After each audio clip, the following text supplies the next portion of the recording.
Coming to you live from my apartment, it's Rob Has a Podcast. And now here's the guy who loves to see some brand new survivors, not afraid to get some blood on their hands, their face, their neck.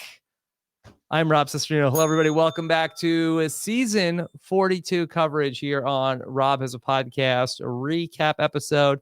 Got a great guest here. Gabby Pascuzzi will be with me in just a moment to talk about everything from the Survivor 42 premiere. So happy to have you here with us. If you're listening to the audio version of the podcast, we are also on video. You can go to robswebsite.com/YouTube to check that out. You can also see there our exit interview with Zach Wertenberger, also on video for the first time here in 12 years of Rob Has a Podcast. We had our video interviews, watch Survivor Know-It-Alls, and more. And of course, for everything we're doing here during Survivor 42, you could subscribe to our podcast, robhasawebsite.com/subscribe for the links to Rob Has a Podcast, and for our Survivor feed to get all the shows we're doing, robhasawebsite.com/Survivor feed. So happy to have you here with us to kick off this season of the recaps, where we talk to all sorts of your favorite Survivor guests.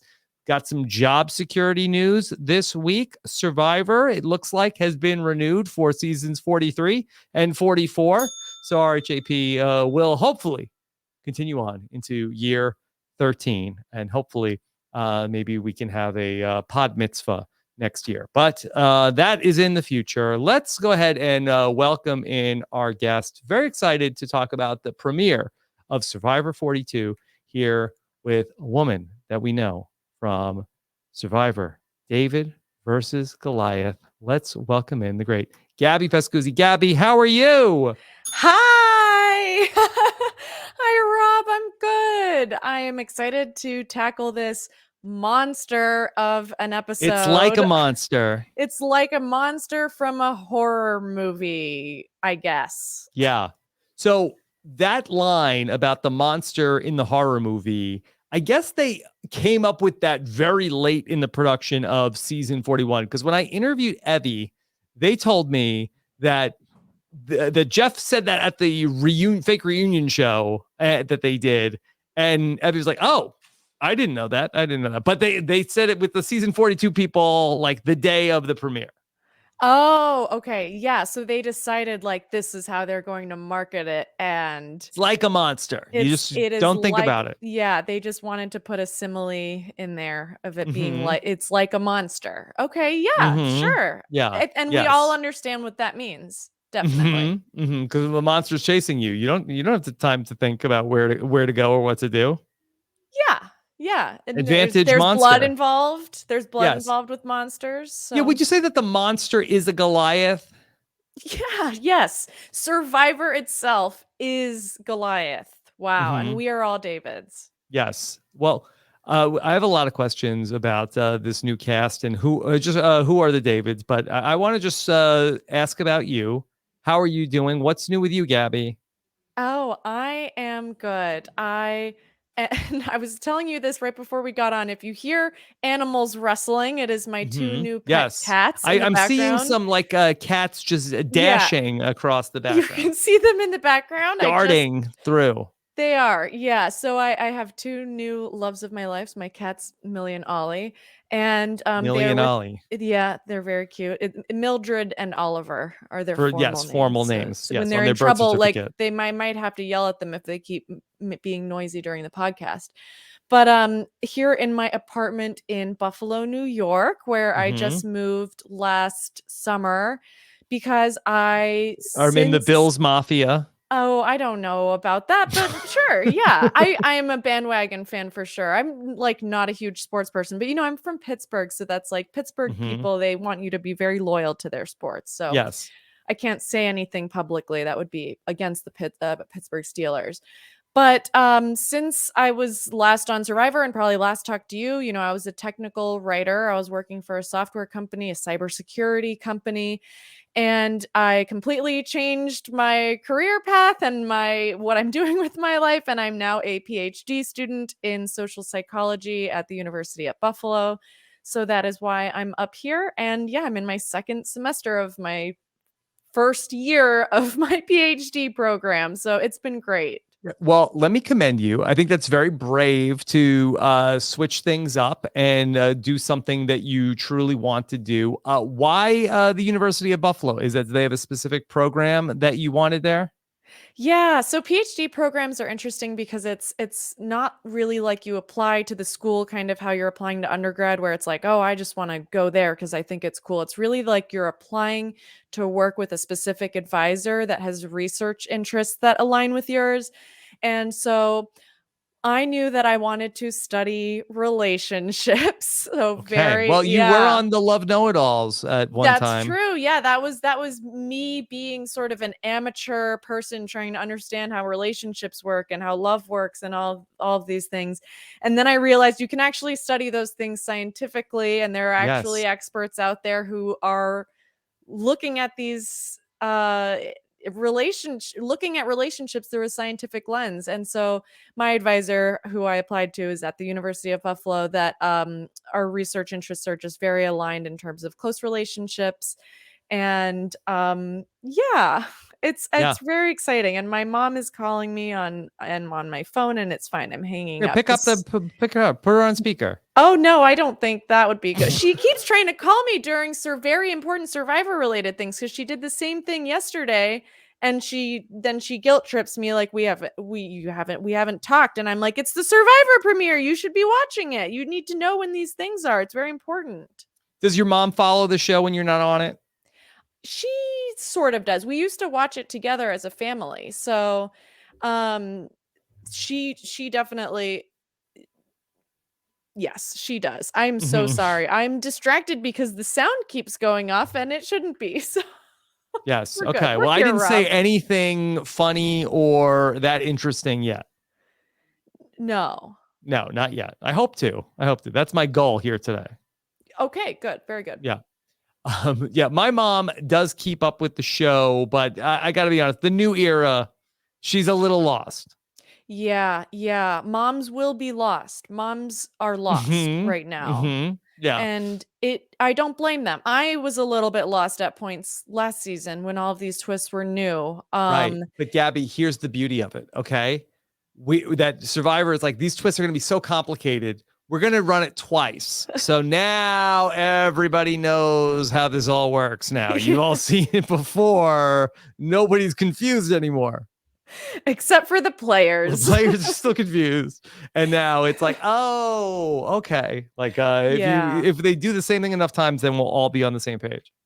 Yeah, we don't kind of have to have the game theory matrices popping up Yeah. on the screen anymore about like, so if I reject and you accept, then I get a tarp and you don't get a tarp. So hopefully they've refined it a little bit because I did find last season fun, but I don't know what game this is anymore. I don't Hmm. think it's a different game. It's very cool, but it is, it's new era, one might It's say. it's a new era for sure. Now, Yeah.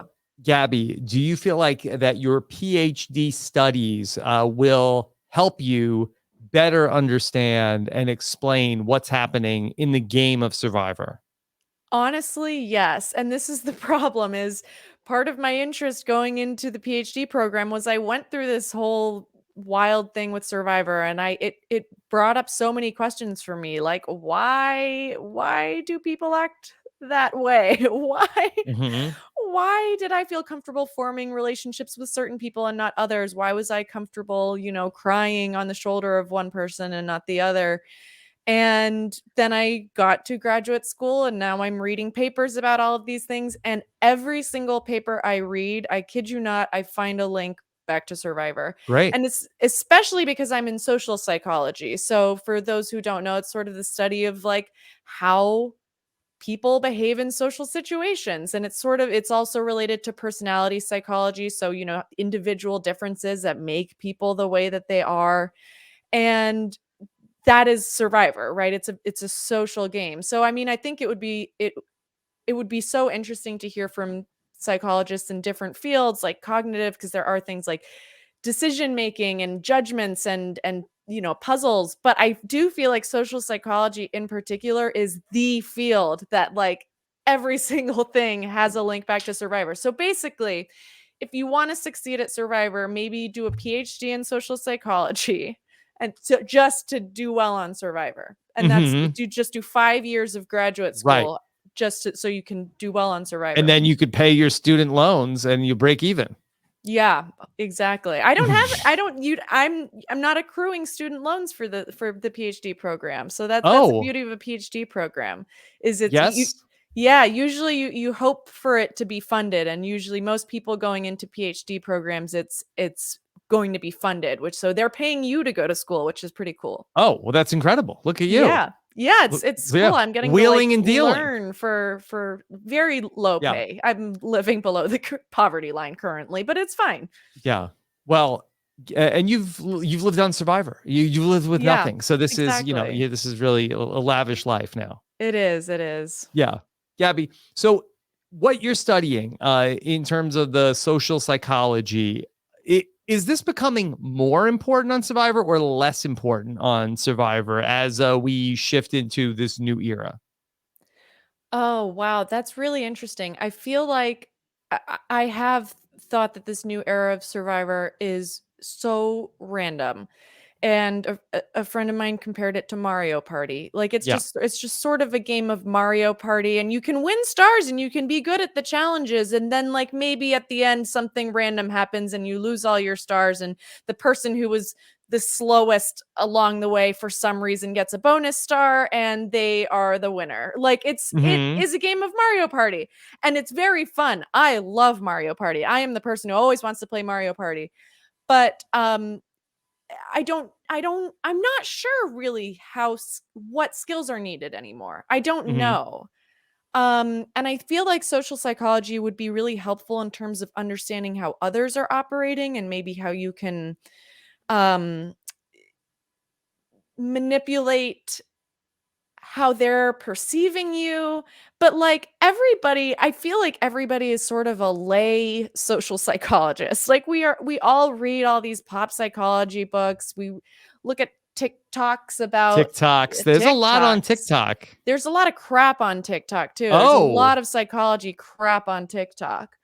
But and people are reading about their attachment style, and people are trying to figure out what their Myers-Briggs personality type. Yes. There's a lot of people that are Enneagram. So a lot of things that are not very scientific. Oh, you don't like Enneagrams? No, it is not real. The shots fired. Oh my God. Well, what I'll say about it is it's like, yes, if you take a test and you're describing things about yourself and then it gives you results where it's like, you are like this, like that is, it's going to tell you what information you self-reported. Yeah. But so what is real, Gabby? What about the 5 love languages? Is that real? No. And you know what? I was sad to learn the 5 love languages. I mean, this is the thing. What is real? It's all real, but it's the false thing about the love languages is that you only prefer a certain type. And this is the type that I prefer most, because people actually are not very good at knowing what type of support they want. And people actually tend to prefer invisible support. So when they don't even know they're getting support. And that's actually more effective at times than getting support where you know that it's happening, because knowing that you're getting support can be like an affront on your self-esteem. So love languages, I mean, those things are real. Like it's like material support, emotional support, all these different types of support that we do give to people. But it's kind of bullshit that like you only prefer one type. And also the guy that wrote it is like a creepy homophobe. So we can just be done with that. Probably throw it out. We're done. We've moved on. Enneagrams, if you have fun with it, I think it's totally great. My point is, I think lay people have a desire to understand how others work, and it's social psychology. And I think that's really, it would be so cool if we could bring research into sort of the lay consciousness of like these things that you're drawn to, these things that you're intuiting. This is how it works, or this isn't how it works. You might have thought it works this way, but it's not this way. And I think people on Survivor could probably very much benefit from learning how people work, even if it is a little bit of a game of Mario Party. It's still a social game. It's still a social game. Okay, so with all that being said, did you see anything socially that Zach was doing wrong in his time on the island? Oh, that's such a good question. All right. So one thing that I thought of, and I saw that, or I heard that Steven picked up on this a little bit in the know-it-alls, was I wondered similarly to Steven if Zach had was a little bit doom and gloom, I think, after they lost the challenge. Hmm. And to me, it was a little bit of a self-fulfilling prophecy, which is a concept in social psychology where when you act a certain way as if you are expecting people to treat you in a certain way, you ironically bring about that very behavior that you were seeking to avoid or that you were worried about. Because if you're acting if you're showing this kind of like negative affect, this negative mood of like, ah, I know I messed up, other people are going to see that negative affect and see you more negatively probably. Hmm. Whereas I think if he had been like, I mean, I don't know, because you want to take responsibility, but you don't want to count yourself out. And I felt like he sort of counted himself out, and it was kind of a bummer to see because I liked him. Yeah, I liked him as well. I got the chance to talk to Zach today, and I talked about where did things go wrong, and I asked him about the challenge because it seemed like that they were very far behind in the challenge. So it didn't Yeah. seem like that he screwed up the puzzle, and that's what ultimately like made them lose. They it seemed like that they were going to lose unless he just completely aced the puzzle. But he said that it was really Tori threw his name out there, and I think that what you and Steven are talking about probably is right, but I think it's less about the challenge. I think that really, like, once his name got out there, I think that there was not really a different way for him to go to flip it around. Oh, okay, that's interesting. Yeah, and that's such a bummer, especially because they were supposed to have been in that young person's Hmm. alliance. But I think it still follows a similar idea where you don't want to count yourself out, you don't want to be acting down in the dumps. And I think there were probably some ways he could have strategically maybe maneuvered. Although, I feel like I wouldn't be surprised if it was sort of flip-flopping between him and Tori until like the very last minute and he just got unlucky. But Tori is a very she was a good speaker, I thought. And I was Zach is supposed to be this like debate guy, right? I thought he would kind of Yep. like, come at it with some pizzazz, but and maybe he did and we didn't get to see it, but he had such a great attitude and I really appreciated that.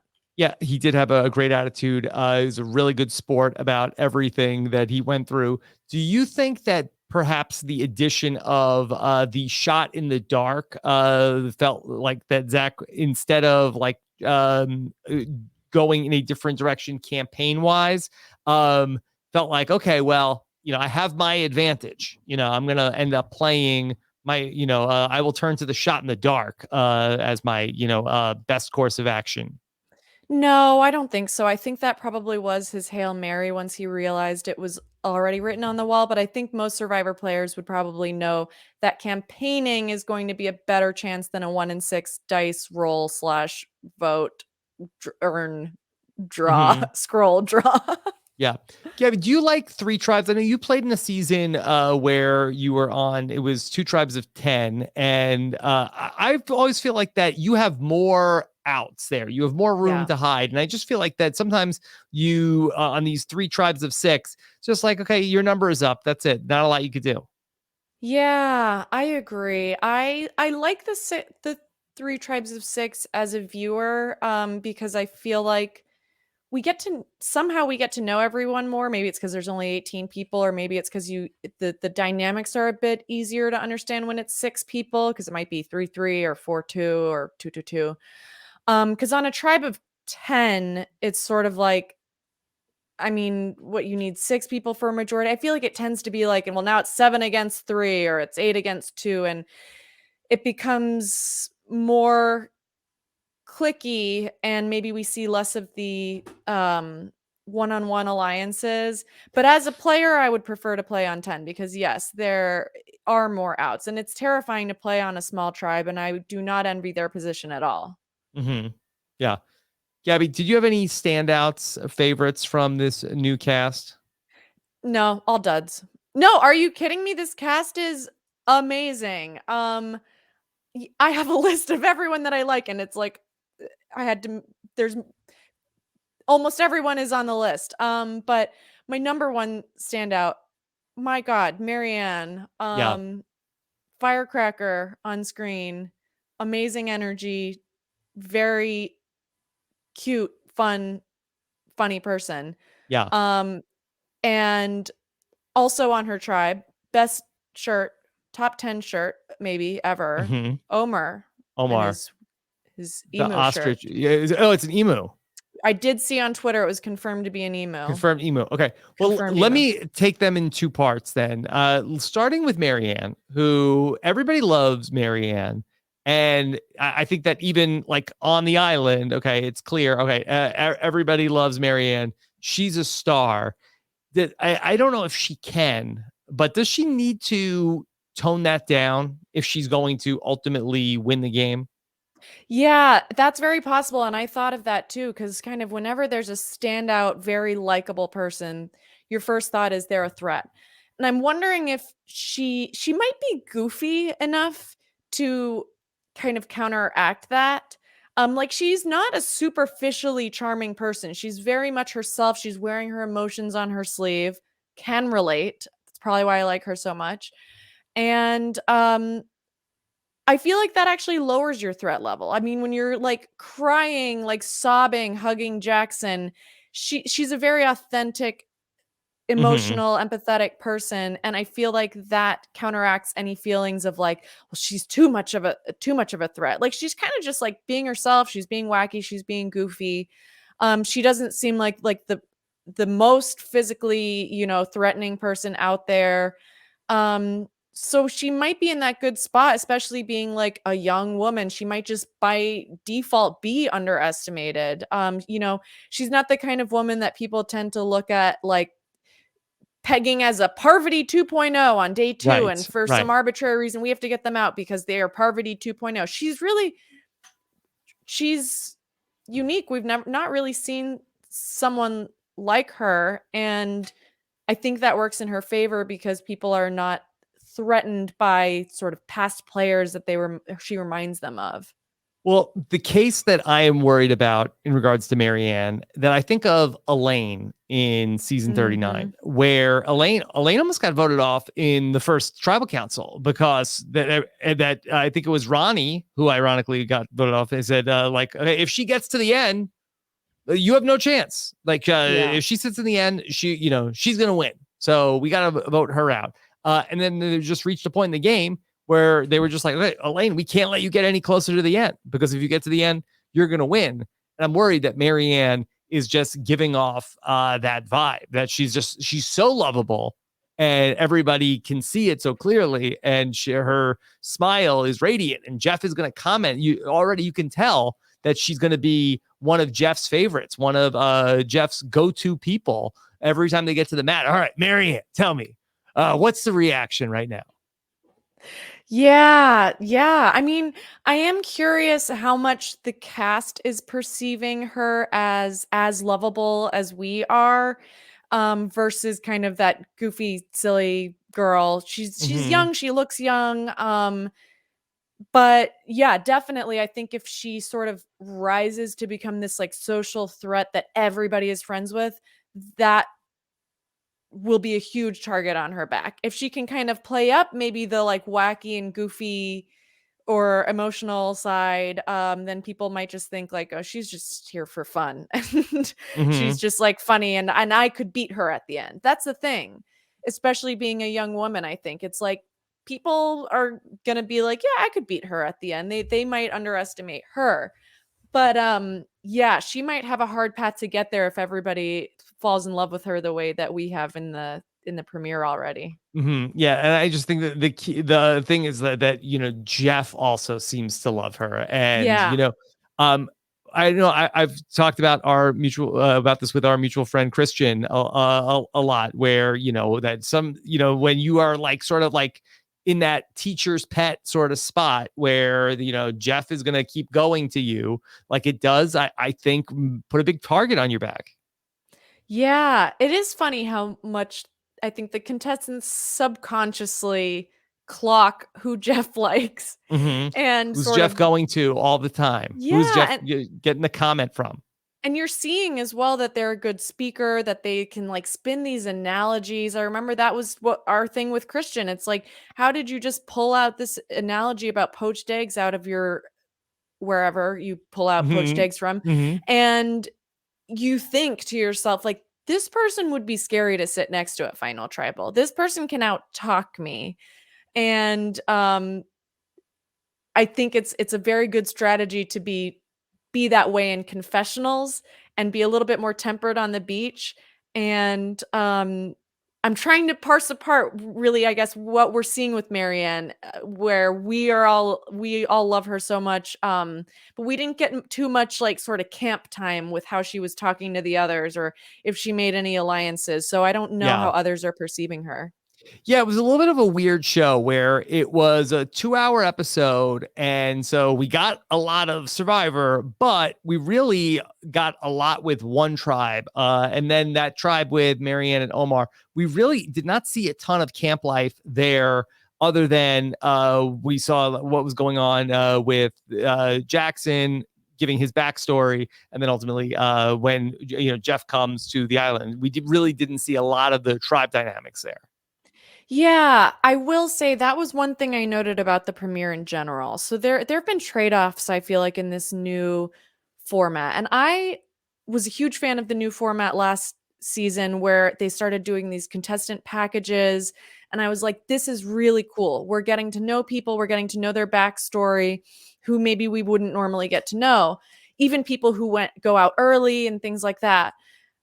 The trade-off I feel that we've gotten with that is I felt like at least in this season we got a lot less alliance information. We got a Mm-hmm. lot we didn't see sort of who was hooking up with who kind of on a superficial level. We got a few. We got like the tribe that went to tribal and then we got like Romeo and Zach went home. So and then we on the whatever color tribe, I don't know what they're called. We kind of Ati? got the Yeah, pairs. the Yeah. pairs. Yeah. And then on the Orange Tribe Taku, we didn't get anything. But we got a lot of like personal content from Marianne and we got a lot of personal content from Jackson. But I'm like, well, I don't know who Jackson was aligned with and who's now upset that he's gone and who Marianne and Omer were doing the puzzles together, both the triangle and the challenge. Like, are they connecting? I know they're both from Canada. Like, I want to see more alliances being Yeah. formed. And I feel like in the premiere, at least, it came at the cost of the personal stories, which I'm still happy to get, but I am really hoping that maybe we get some more alliances in the next few episodes. Yeah, I think it's hard. I know that if they give us just the alliances, we're like, who are these people? And if they, Yeah. spend too much time with the people, like, okay, but what are they doing strategically? So I think that we just have to go along for the ride here. And then when these tribes are going to go to tribal councils, hopefully we'll see more about the alliances in those particular episodes where the editors and the producers are just like, don't worry about that yet. Yeah. Just Yeah. meet our new friends. Yeah, and I have to I hope it like bodes well for people that we haven't heard from yet. Like, okay, well maybe we'll see their because so far Mhm. one of the few alliances we've been shown, the person left that episode. So like, are we Yeah. only going to find out about alliances before they go home? It's like, well, I was in an alliance with this person, but now I'm going to vote them out. Mm-hmm. Mm-hmm. Gabby, who are some of the other standouts for you? Lydia, Yeah. hilarious. Yes. Such good confessionals. I took note of a particular when she had that confessional saying all the things that she's bad at. And Mm-hmm. she said, I'm nervous about the bug. And I'm Yeah. pretty sure she said bug Singular. singular. Yeah. Yeah. And I want to know what bug she's nervous about. What specific bug? That's a good What question. specific individual bug is she nervous about? No, but she was very funny. She was a great narrator. I was cracking up when she had the best commentary on the whole blood debacle. Yeah. She was like, "Why are they filthy?" And Hmm. like she's, oh my god, you're bleeding a lot. Like it's just very funny side observations that legitimately cracked me up. And I have to say, she has the best Survivor social media of any contestant that's ever been on Survivor, period. Yes, it's very good. Did you want to comment on anything that she has said? She said that she has the juiciest, fattest, best ass in Survivor, and I just felt like it was me erasure. It was erasure of me. So Yeah. I'll Well, take that up with her. nobody had ever staked that claim before. Yeah, it's fair. I kind of thought it was maybe just unspoken. I thought, a few people knew that I held that title. Hmm. And then she, it's fine. She is sort of like she put her flag on the moon first. I never said it out loud. So Hmm. she does rightfully own that title now. Hmm. And I am glad to pass it on to her. But she's very funny. She is a good narrator. I hope she does well. And actually her alliance partner, Hi was the other person I took note of. Loved Hi. He was so funny when he was putting the blood on himself. Yeah. It was definitely a choice, and I appreciated it. But I don't I don't understand the choice, but I Hmm. respect it.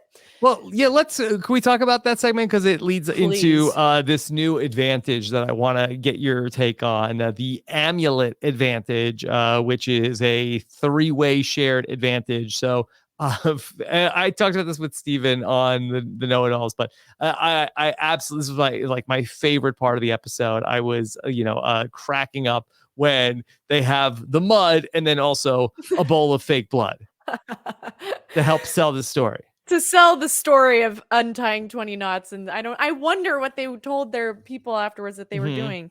Yes, the amulet is very cool. I think it's a very good idea. I love the stakes that it introduces in terms of if you vote the other people out, your thing becomes more powerful. Because really, I mean, as much as they are telling each other like, yeah, only us three know about it and we're going to have a special connection once we get to merge. No, it's three random people. They have no idea if they're going to want to work together. They have no idea if they're going to be on the same side. They Hmm. have no reason really to trust one another. And Hai said it so well when he said it's game theory. It's the prisoner's dilemma, just in a different form, where you are incentivized to get rid of the other people. And you don't want to be sort of in the schmuck position of being the person that's like overly trusting. Right. And For what? for For what? what? An For extra what? vote? Yeah. Exactly. There's not the incentive. So if this were a game theory matrix, what you do when you look at these decisions is you write in the payoff for each of the decisions, and literally it forms like a table. I'm sure Christian could write it up on his whiteboard. Yeah. And the Well, can I ask? payoff, So when you say yeah. when you write in the payoff, what does that payoff look like? Is it like a number from one to a certain other number? Um, I think if it were like a monetary thing, like a lot of them are done with money, and so Yeah. it would be like, you get $0 or you get $5 if you coordinate, but you get Hmm. $10 if you backstab them. But I think you could also write in there, sort of qualitative, I guess. You could write extra vote or whatever. And the Hmm. thing is, the payoff for cooperating, as you've just said, is not that high. You have a Yeah. much better incentive to backstab, which I'm sure is what the thing was designed to do. That's what the producers want to Yeah. happen. And I think in Survivor, it almost always benefits you to, in the game theory games, to be selfish. And I think Dalton Ross said this last season, and it's a very good way of thinking of it, which is like, if it at least in something like Shipwheel Island, where it's sort of like, if you all defect, then you all get nothing. Well, so what? That's fine, because then you Hmm. know that the other people got nothing. And there could be an argument against, like if you're on different tribes, then it doesn't really matter what the you don't care if the other person gets nothing. You care about, I don't want my thing to go away. I don't want my vote to go away. Um, but I think you almost always have to act selfishly. You don't want to be the schmuck. Yeah. And Hai is a data analyst, I saw. So I think he actually can do these kinds of calculations in his head about, at what point how long should I cooperate for? And at what point is that kind of tipping point towards the scale of like, the benefits of staying together now are not outweighed by the benefits of backstabbing, and I'm going to make the move before they can take me out. And yeah, there's so much, there's a lot of like philosophical, Mhm. mathematical ways to look at this. And I have, again, readings in my grad school classes talking about the prisoner's dilemma and the trap door and the all these things. And there's not really an answer because it depends on how much you trust the other person. It depends on how much you think they trust you. And there's just so many factors that in Survivor, I don't know what the right decision would be, but I think I would probably be selfish.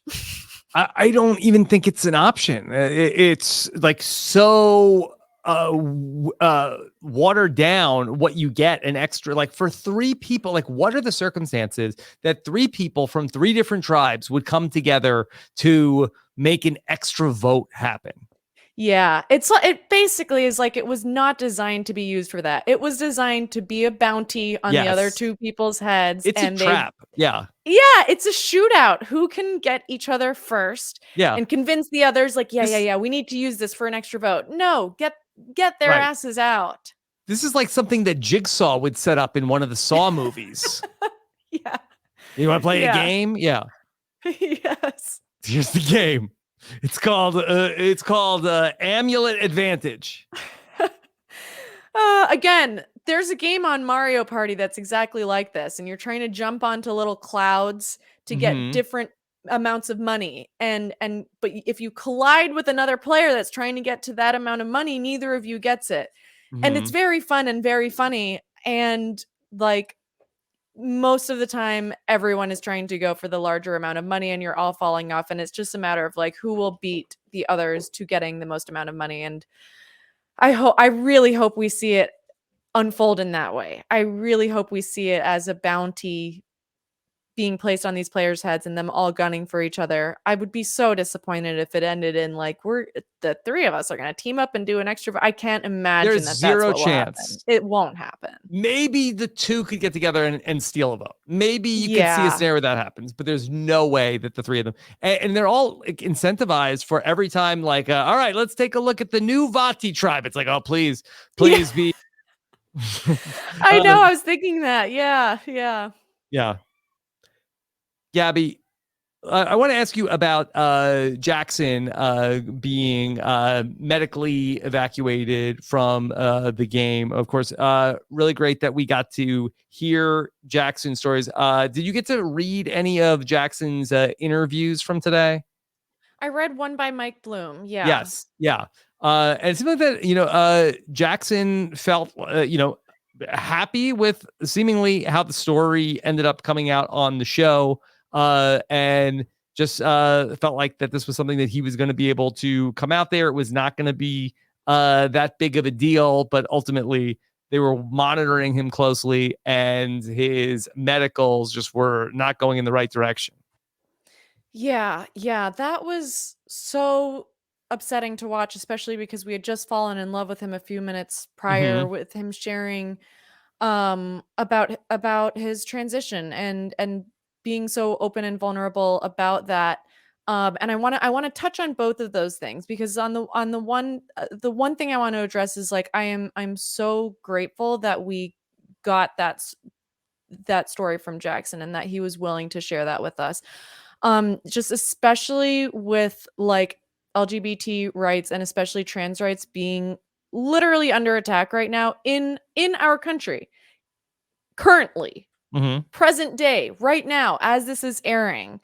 And you have this man talking about transitioning on national TV on prime time, talking about how it was so painful for him to not have his parents accept him that they became estranged.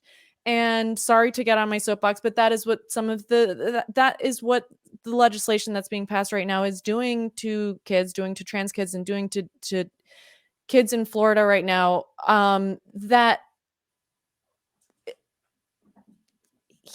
I hope that his message reached people who have never met a trans person before, Hmm. which, because a lot of people, they don't have empathy unless they see a personalized anecdote, Yeah.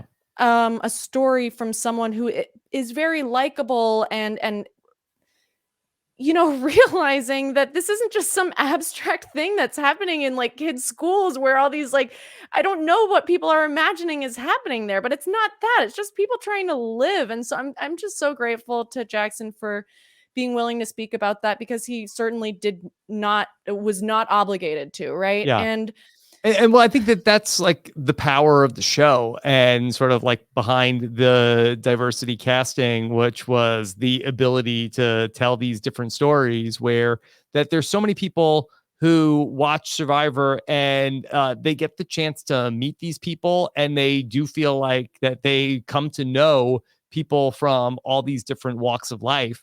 And it's such a powerful thing where if you're a 22-year-old or a person that's been watching Survivor for 22 years, not to say that you are 22 years old, you've met 600 different people that you may not know, and you feel like that you know them like particularly well. yes, parasocial relationships, another area Hmm. of research that I'm currently delving into. But people really do feel like they get to know characters on their TV and they feel connected to them. And that's really important for eliciting things like empathy and compassion when you give, a face to people that are affected by these very real bills and laws and pieces of legislation that are being debated in our country when they really have no place to be, because it's people's well-being and it's people's health. And um I, Survivor has a conservative fan base. It does. And people who may be against people having access to things that Jackson has gotten access to and was able to talk about on national TV, and I'm so happy that he was able to. And to segue, I'm so happy that he was able to talk about his medication on national TV as well, when again, he certainly was not obligated to. And I think even that amount that he did to minimize the stigma of being on lithium or being on, whatever it might be. I've seen on Twitter now people are talking about um, contestants and are they able to use antidepressants, and what is the deal with medication on Survivor. And um, that's never been talked about before, really. Hmm. And I definitely did not know. And so I'll share a little bit about sort of how I saw it before and after, which was, as everyone knows, like I've always been very open with the fact that I'm an anxious person. Yes. I'm an emotional person. I may have cried once or twice on my season. And so I've always kind of known like anxiety is a thing that is in my life, and I've gone to therapy for it, and I've done different forms of therapy for it, but I was never on any medication for it. So I didn't know. I don't know. I still don't really know if Survivor allows you to be on, antidepressants or anti-anxiety or whatever it might be. I also was diagnosed with ADHD before Survivor, and I was Hmm. taking Adderall and things that you would take for that, stimulants, and I stopped taking it because ironically, it can make you quite anxious. So I stopped taking it before Survivor. So again, it was something that I never, I didn't have to ask medical if that was okay, because I was already off of it. Fast forward to present day, I finally decided that antidepressants and anti-anxiety medication was something that I wanted to do, because I've been doing the work. I've been doing therapy, and it's still not quite enough. And I finally realized like, oh, you know what? I'm doing all the work. Sometimes like your brain just needs a little extra help from some Right. chemicals. You actually just have a chemical imbalance, and that's fine. And so and I've gone through so many big changes over the past year that like I was very depressed, and I'm on antidepressants now. I'm on an SSRI now, and I've never felt more stabilized. Hmm. And I mean, I still go to therapy, I still do all of those things, but I'm so happy that I'm at this point in my life. And the reason I'm sharing that is because if I were to go on Survivor, I don't know what they would say. I personally do not know their stance on you can be on an SSRI, you can be on whatever. I don't know what it is. And Yeah. actually, if anybody knows and wants to tell me, please tell me because I'm Yeah. curious. Max Dawson had a Twitter thread today where he talked about a medication that he was taking when he went to go play on Survivor, and he said that he got a doctor's note to he made sure that he had a doctor's note. He insisted that that the doctor said he needed this. And then because you are allowed to take for people who aren't Survivor players, you are allowed to take certain medications with you to go play. I don't know if they have a list of sort of like okay, here are the substances that for insurance purposes we can't let people play Survivor, or for whatever Survivor Medical deems that you can't, it's too dangerous for you to play Survivor on certain medications. It sounded like from Jackson's interviews that I don't know if that was on the table for him to continue on his medication and play Survivor. It sounded like he was attempting to wean off and had, I think, only a couple of pills with him. So I don't even know if Yeah. that was an option to continue on the medication and play in the game.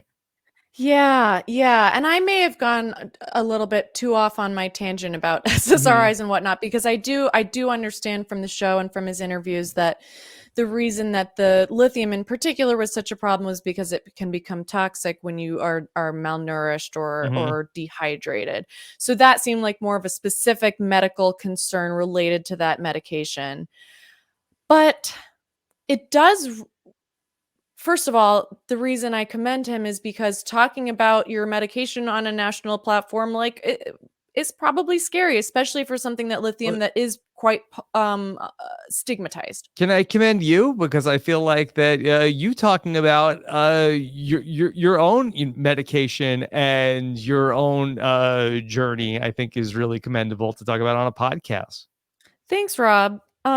Yeah, the reason I wanted to bring it up was also because I want to say, like, if any producers are listening to this, like, I do think people should be allowed to take their anti-anxiety Mm-hmm. and antidepressants out there, and that's why I caveated with, like, I don't actually know if you can or not, and it's, Yeah. given that it's something sort of non-toxic like lithium, because I've heard rumblings of, like, well, maybe you couldn't, and I know for ADHD I don't think that that's permitted, and that is another thing that I struggle with, and that I'm now on Ritalin for that. I'm on my full cocktail of things, trying to figure things out. And it's a bummer, I think, that, like, it comes down to, like, equity. What is equity? Yes. How do we level the playing field? So if somebody has, a uh disability, and so they need a medication to be on that even playing field, but, like, I'll admit, I am more focused when I'm on Ritalin, and so is that an advantage, or am I just at the normal level that other people are at, or is it an advantage because it suppresses my appetite?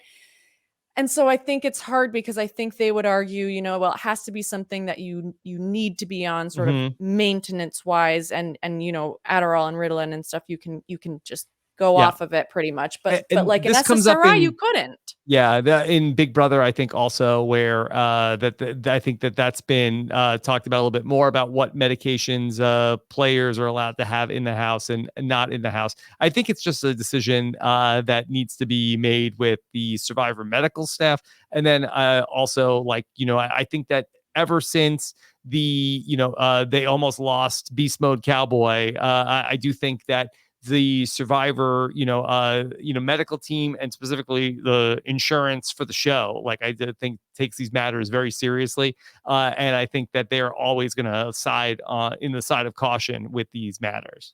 Yeah, yeah, and it's such a bummer that Jackson had to leave that way, but Hmm. honestly, the legacy that he left behind in one episode was incredible. I am so appreciative, and I think we all should talk about mental health more and be open with, you need people on Survivor are taking medication for their heart or whatever, and you're taking lithium for your sleep and anxiety, and I think that's wonderful that veil was sort of lifted for us, from the show point of view, And he had a wonderful outlook just when he was leaving, how grateful he was and how positive he was to even just be there for 48 hours. And that honestly, it shows, I think, the kind of person that he is.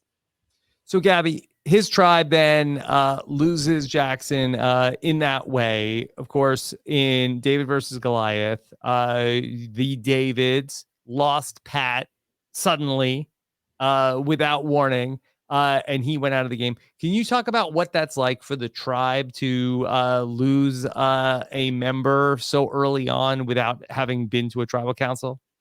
Yeah, it's really heartbreaking. And I think Omer said it well in the episode where it's like when you're watching, I think you do underestimate the survival element. And it is freakish how fast you become close with these people.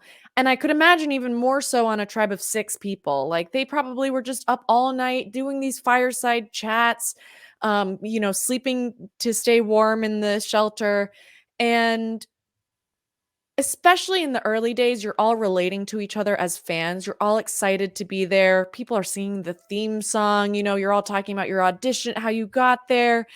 And it's heartbreaking, I think, to know that someone else is losing their shot. And it's a Mm-hmm. weird thing because you signed up in the game to vote them out, and voting someone out feels bad too because you're shutting out their dream.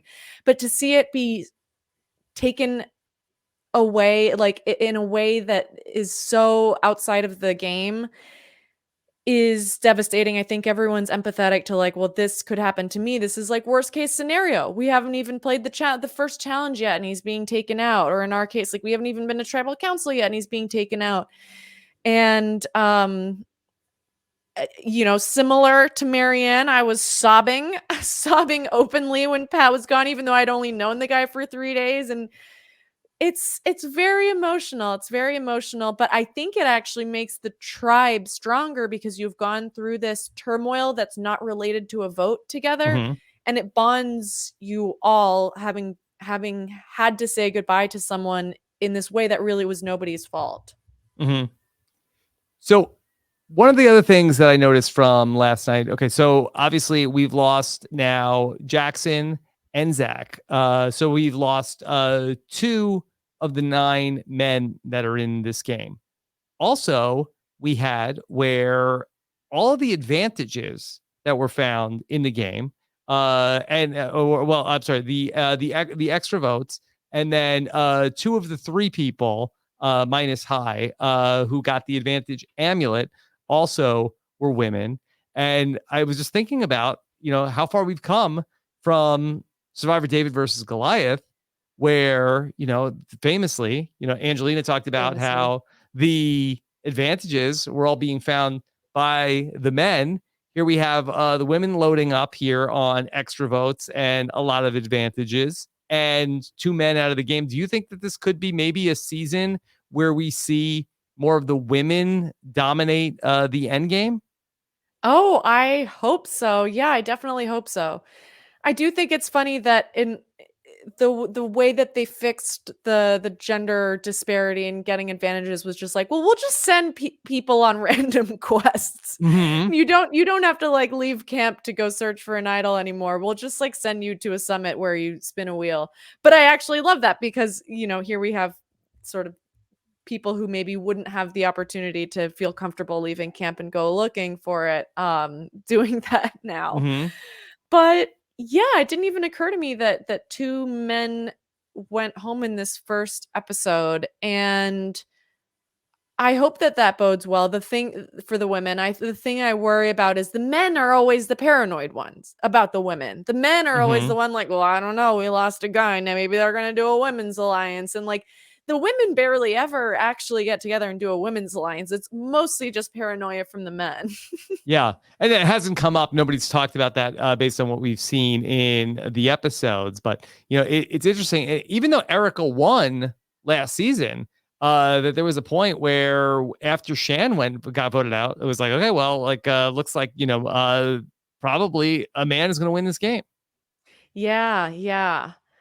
I mean, hopefully this new era we're turning it around. Maybe the Mario Party randomness works in the favor of people who wouldn't traditionally win Mm-hmm. an early game. And I don't mean that to say like Eric only won because of chance, but I'm saying maybe the element of randomness keeps people on their toes enough where we are not sticking to these kind of predictable or, you know, hierarchical ideas of power structures with the men sort of going around camp. Like maybe there's enough being shaken up that it's like it's really anybody's game. In the Ika tribe, we saw Roxroy really being a little bit of a drill sergeant in terms of putting the shelter together. Was that at all reminiscent of your experience with Pat? I love how much we're talking about Pat. Well, it was a Legends never premiere. die. It I was know. a good Yeah, it's time. really that was his star episode. Um Yeah, Roxroy was hilarious. Like it was Mhm. just so funny to me how he wouldn't even take crap from like them having fun singing the theme song. He's like, I can't do it. And Romeo's like, come on, man, they're just kids. You gotta have fun. And by the way, I loved Romeo too. Yes. Yes. And I loved Roxroy because he's just so himself. And that is my favorite type of survivor players, like people who can't help themselves. Because he's definitely a smart enough guy to kind of know, like, I don't think I really should be doing this role. And he even asks, you know, he asks Drea, like, tell me if I'm being too lecturing. And she's like, yeah, kind of. A So little bit. he's Yeah. self-aware, but it's like he can't help himself. He can't help himself. He has to be telling them where to go. And again, I love that we get backstory from him here in the contestant package because I think on a normal season he might have just gotten that 2D edit and people would be like, "Oh god, I hate this guy. He's like this like, you know, bossy guy, like has no sense of humor." And then we see his backstory and he's like, "You know what? I'm a stay-at-home dad and I'm used to talking to my little kids and I'm realizing that I can't talk to these kids out here like this." And you get to understand who he is and you get to see that soft side of him and you realize like this is a real person. It's not just a caricature and it makes me love him so much more. Hmm. Yeah. Zach had said in talking with him today that it really was not that fun. He said the most fun that they had was that there was 30 minutes where Roxroy had gone on an interview. Oh no. Oh no, they're only having fun when dad's away. Oh Hmm. my gosh. I mean, he was He really a took it drill sergeant. serious. He was Yeah. very serious. Was their shelter like amazing after that or I don't know if did we ever see it? I don't know if I it was don't know. anything special Yeah. for all that. I Yeah. mean, they were getting work done. You can have, you know, whistle while you work. Whistle while you work. You can have fun. You can sing the Survivor theme song while you work. Hmm. Yeah. Is that frowned upon, do you think, or they encourage you to sing the Survivor theme song? I don't know. I was wondering the same thing because it was a lot of it. And I think Hmm. it probably happens every season. I Yeah. wonder how much your theme song for the know-it-alls gets sung. Oh, I see. I would think almost never, because I think that it would be probably in the same way that we saw Zach voted out. I think that you probably would want to greatly hide the fact that you not only like are such a Survivor fan, that you listen to Survivor podcasts, that you know the theme song to one of the Survivor podcasts by heart. Okay, yes, you would think, but remember hearing Kellen say on a podcast once that she and somebody else were singing the Know-It-Alls theme Hmm. song. So, ding. Wow. Yeah, that They is, yeah. mhm, I mean, well, that is, I mean, Kellen is one of the, great, Survivor super fans. absolutely. Yeah, I Hmm. do. I wonder I think you must be brought up every season. I think RHAP is probably brought up every season, and the producers are probably like, "Can you stop Please, talking please about stop this? talking that We they, can't air yeah. any of this." Yeah, that please. Hey yo, Robbio. Yeah, that would hear us. Yes. Hey yo, Robbio. Yes. Okay. Shout out to Kellen. Yeah. And the producers Voicemail queen. like all they do is complain about this show. Stop talking about them. We're not airing any of this. Okay. All right. Uh, Gabby, I had a question about the David versus Goliath. Another question. Do Again? you feel like that Survivor casts in the new era of Survivor, is it David's versus David's versus David's? Yes. Oh my gosh. Are It there is a any more lot of Goliaths Davids, on right? Survivor? It's just Jonathan with the dreadlocks. It's just Mm-hmm. large Jonathan. Yeah. He's the Goliath. He's the mayor of Slamtown. Well, don't say that. You can't give him that title. Okay, I You guess can't. what is he? There's laws and He's governances an in Slamtown. You aspiring can't just. mayor. Yeah, Yeah. I mean, maybe he might have his own town. I don't really know what, I'm but you sorry. can't. You would offend. I mean, I'm gonna have to take this up with the comptroller now. I apologize. Okay, very good. Yeah, that man is huge. He is like so large, and Mhm. everyone else I saw who was saying that it's the most unathletic cast of all time. Steven was saying. Yes. Which I thought was a little unfair. There's I've strong done people there. Yeah, I've done like 12 hours of Survivor previews, and not once I'm like, boy, this is a very unathletic cast. But I do kind of know what he means. I mean, there are strong. I saw Lindsay, Drea. Like there are people that kind of stood out to me Mhm. where I was like, oh, they're fit. They're in shape. But it is David. So regardless of physical strength, though, I do think Survivor is very much into the idea of this is your growth story and how much are you going to change as a human being over 26 days? I mean, it is a Yeah. wonderful experience and you can learn so much and it does change you in a lot of ways. But it's a little heavy-handed now with the like, yeah, you're a completely different person on day 1 than you were on day 26. Like it's 3.5 weeks. I mean, it Yeah. is, don't get me wrong, it's life-changing, but I don't think every person's story has to be about how they've grown and changed. Sometimes it can just be like, yeah, I actually was like, I'm a pretty good Survivor player. I'm pretty good at the challenges and I did pretty well. And yeah, I'm proud of how I did. Like every time it's like, I underestimated myself and now I've grown. And I'm not, that was me. I'm like, Mhm. don't get me wrong, but that seems to be the route with casting now. Mhm. For sure. And not just casting, they're always looking to cast people where that I tell people who are trying to go out for the show, make sure you tell them not just who you are and what you do, but why you're here and why now. I think that they are really looking for a why. Why are you on Survivor? Like why at this particular point is this the right thing for you now? And I do think that the show more and more, as opposed to it's like, I think that there was a point when the show, I think, was a little bit more focused on like, well, what will you do to win the game? It's a little bit more about like, yeah, you win the game, but it's really about like pushing, like the person who won the game pushed themselves past a certain point, not necessarily that it was all about like strategy or gameplay. They were just like, who evolved the most. Yeah, that's a really good way of putting it. Who pushes themselves out of their comfort zone? Why are you doing this? Why are you doing this? Because there's a lot of things that you can do that are not Survivor. There Mhm. are so many activities and hobbies out there that are not playing Survivor. Why are you doing this? And I think for a lot of people, it's to put themselves in a position that you would never ordinarily be in. I would never jump off of a 20-foot tall thing into the ocean. Why? Because I'm scared. I don't want to do it. But I would do it for Survivor. I would, it's people want to push themselves to their limits. It's a very specific type of person, I think, that wants to be on Survivor. And maybe it is the type of person that is looking for that self-expansion, is looking for that growth and pushing themselves out of their comfort zone.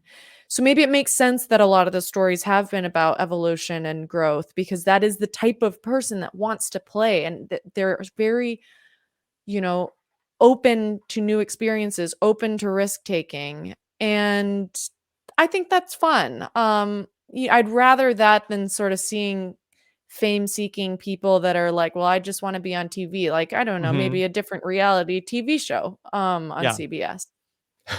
Gabby, do you think that this is the way that the show is focused, especially now coming out of the year and a half that these contestants had been through prior to going into Survivor, where if, hopefully as things become more and more normal, again, knocking on wood, do you think that we will have less of that in Survivor, or do you think that we'll only go further in that direction? Less of sort of the growth story and all of that. Yeah. Yes.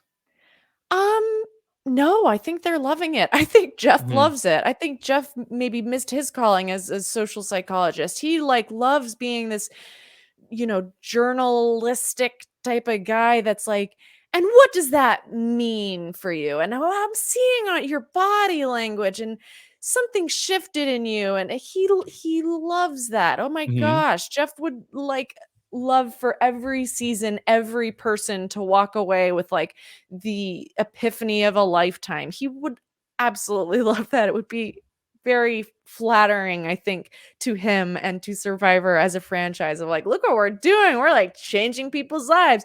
You were an awkward nerd before, and Right. now you are cool. And yeah, you got this Probst stamp of approval, really. And not just that for the person that's out there, it's really for the person at home, that the message is that you too can, accomplish and change things in your life and go in a different direction because you watch Survivor. Yeah, that's a really good point, actually. And I think immersing people in this world where it feels like, yeah, you too can do anything. And it was brought up so many times in this episode too. We had Daniel saying, if there's any kid in the hospital right Right. now watching this and thinking, I want to get out there, or I just want to get out of the hospital, that is very much like, and Survivor is a form of escapism for that type of thing. And I think it is inspirational. Um, because it's ordinary people. Like in the same way you would watch the Olympics because it's inspirational to see, wow, I didn't know the human body could do that. It's so amazing how much training that must have taken. But it's a bit removed because you're like, well, I know I could never do that. That's so much training. Mhm. Those people are like superhuman. And Survivor is different because it's regular people, and it really gets people to say, well, I could do that. I could do Mhm. that. And that's pretty much everyone that applies nowadays. Everyone that's cast is someone that went, well, I could do that. Mhm. And I do think Jeff loves that. Jeff loves the idea of like, yeah, there's like a 12-year-old kid right now that's thinking I could do that, and in 6 years they're gonna say they're gonna apply, and they're gonna be, well, my math's off. No, yeah, Mhm. 18. Well, although I've Well, heard that I some are a think they're little letting younger now. 16-year-olds apply, Yeah, but we don't need to don't get do into it. If that. you're Yeah. 16 and listening, please don't do it. I think you're a much better player when you're older. I wish I would have played when I was old. I wish I would have played at this Mm, age rather than at yeah. 25. But yeah, oh, Jeff Later loves that days, stuff. right. Yeah, he loves it, and I mean, we saw it a million times in Survivor 41, where it's not just about like pushing yourself, but it's also about you didn't give up, you didn't quit. Yeah. Heather, she had like Heather has no quit, so that was like her story the entire time, and Yeah. even going back to Suri on the balance beam, it's Oh, just like that. classic. As long as you never give up, keep trying. That's really the ethos of Survivor in the modern era. Yeah. It would be really funny if it was like, we're here's this guy that thinks he's great at everything, and then he loses because he's not that Mhm. great at things, like the opposite direction, which does happen, which happens all the time. People come in with these huge egos and they're like, I'm obviously going to win. And then their egos get freaking destroyed. But Mhm. Survivor doesn't show you that part. I mean, maybe it does. Sort of Winners at War, everyone was like, oh, even though I won, I had like Mhm. trauma afterwards. But Yeah. yeah, Survivor definitely wants to be uplifting in the same way, American Idol or other Mhm. shows like that want to be Mhm. uplifting. I want to Yeah. show you like you could do this, just persevere. It's a very American ethos. Yeah. Which I do wonder how the show would handle somebody in this new era, somebody who was a straight up quit. I Oh, wonder where the whole show is about never give up, don't quit. Like I wonder, because and Jeff has, really gone in a new approach where he has such kid gloves with everybody. I wonder how the show would handle that. yeah, that's a really good point. I mean, they've always kind of treated quitters with like, Disdain. Yeah. yeah, stain, like, and I never connected that before. That really the ethos of the show is never quit, always stick with it. You can do anything, and they don't like anything that kind of goes against that. Mm-hmm. And I never put that together. I don't think they would be very happy with quitters. No. And I'm trying to rack my brain, and I know I'll get dragged on Twitter if I get this wrong, but I can't think of a recent player who quit the game. Yeah, on my season, B left because she had that's gotten true. injured. But that like it still is like, okay, that's like a medical-ish. Yeah. Medical-ish. Yeah. Medically. Yeah. Yeah. I'll just my reactions are medical adjacent. Yeah. Yeah, my reactions will work for the video and not for the podcast. So it's yeah. Gabby, I have some questions for you from the listeners of Rob Has a Podcast on a variety of topics. Wonderful. Okay. How about from Clay, who asks, does it seem so far like this season will be different enough from the last season to hold your interest from a gameplay perspective? I like the new characters, but I'm nervous that it may feel played out in some ways. This is, we started talking about this in the opening about how we're recycling so much of it. Do you think that it could get boring? I worried the same thing. Because, okay, even though the players haven't seen it, who's not to say that they're going to play it like a very similar way? You know, the way that the first season kind of figured out how to navigate the knowledge is power advantage. Who says that this season won't also figure that out? So it's almost like there might have been a benefit to them actually having seen it. Mm-hmm. Because they would be like, well, okay, I don't want to be obvious and go that route because that's how it's been done before. So it's like it does run the risk of them sort of doing things the same way. On the other hand, I do think that they've changed some things enough where it's still interesting to us. Like we didn't have the amulets before. I guess that's the only thing we really know. Mm-hmm. But they made them do the triangles. They did. Yeah, they basically forced them into doing the triangles. Would you have done well with the triangles? I think I would have if I would have taken my time like Jenny. In this round, I would. If there were multiple people and you got 2 guesses. By the way, shout out to Jenny. Did excellent in that. And I loved that she was connecting it to her being a designer. And like, just so funny that everyone's like, yeah, I'm at 11. I'm at 11, and they're like, yeah, no, that was Jonathan. Homer's like, I'm at 36 already. And Lydia did the same thing. They're all like, we're done counting, and she's like, we'll go do something else. Yeah. Yeah. So, where was I going with this? It's fun. It's fun to see them do things that maybe we didn't get to see them do the first time, because they didn't pick that option. I don't know. We'll see. We'll see, you know, if they're with hourglass and if it's going to be used the same way. And it's, I don't know. I wonder if that there were some production issues with this being the season where, you know, that they had issues getting to Fiji. I'm not sure if there were any issues with like getting supplies where I wonder if they sort of had to like knock out 2 seasons of stuff, like with only like maybe like whatever sort of supplies they had for 1 season. So I don't know if we will necessarily see like challenges used, but I wonder if because of the logistics issues of being in a COVID bubble where I don't know, maybe they might not have had access to like create as much stuff and they have to sort of like use things twice. They only had access to an hourglass store, and well, say like the Shipwheel Islands, you know, they have that set up. It's like, okay, well, we're not gonna go set up a whole nother thing. No, I don't think I'd buy that. I mean, they don't have to have the idols work the same way. An idol's like a thing on a piece of string. I mean, they had a year to think of a bunch of twists. I think they genuinely just wanted to see the twists played out twice. I do wonder if we'll see the challenges recycled. Yeah, those are a little easier to recycle because it's sort of like, okay, you've got a platform and you can make them hold that type of ball versus that type of thing.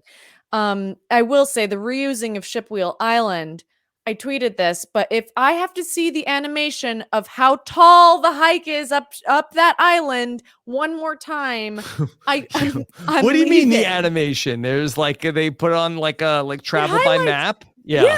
every season since Edge of Extinction, where they had to climb up the hill to get the rice, and then Winners at War, they had to climb up the hill to do whatever they were doing up there.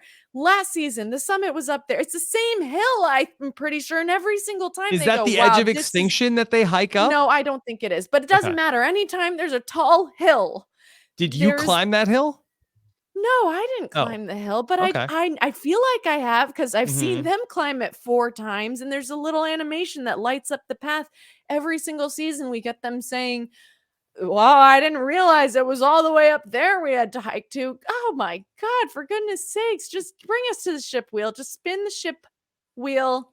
It's fine. We don't need to know about the It's fine. hike. Yeah. Oh gosh. So yeah, they are they're reusing the animation maybe. I don't know. The Mhm. animation budget was maybe lower this year.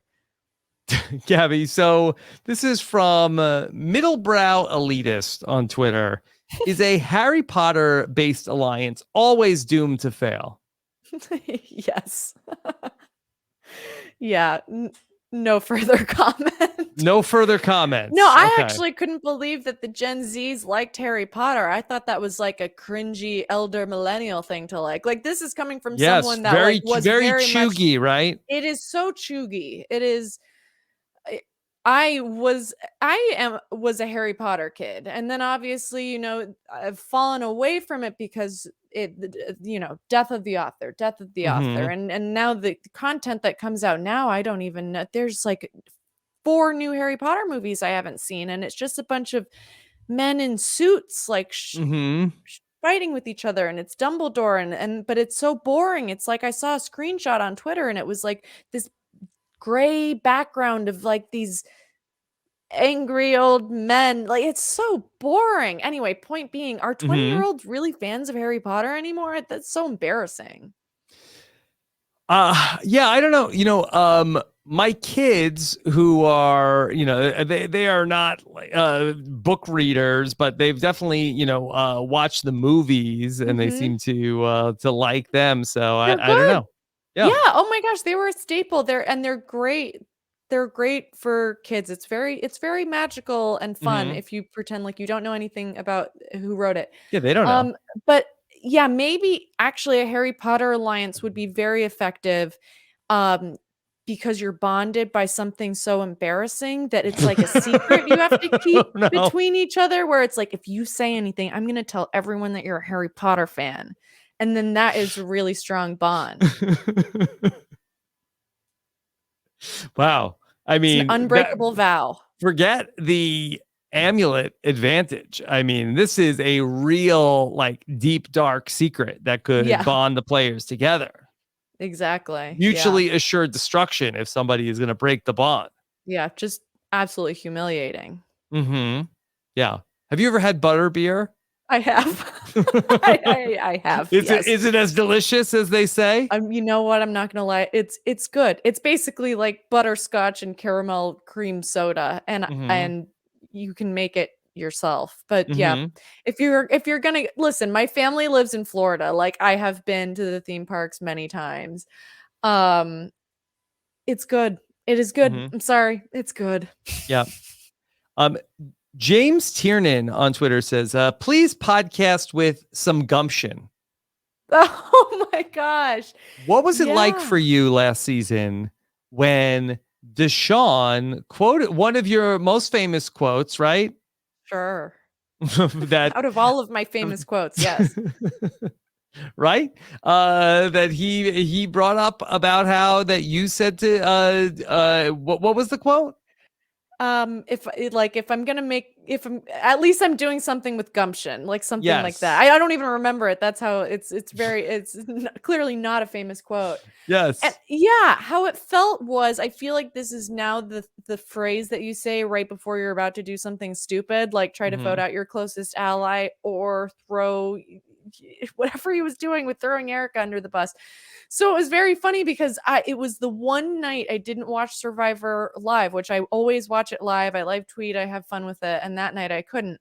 And when I got to my phone, I had like 5 or 6 texts saying like, "Oh my gosh, you got quoted." And I was like, "Oh, I have to watch this as soon as possible." Mm-hmm. And then I see the quote and I'm like, "Oh, cool, he quoted me." And then I see what he does right after, which is blow up his game No, yeah. and I was like, "No, no, no, no. I would not like to be a part of this narrative anymore." Yeah, I didn't even think about that he quoted you and then did something regrettable. Yeah, and that's what I tweeted at him. I said, "Wow, yeah, you definitely played with gumption, but just remember, I got voted out right after I said that." Mm-hmm. Yeah, I got voted out. So it's not a good.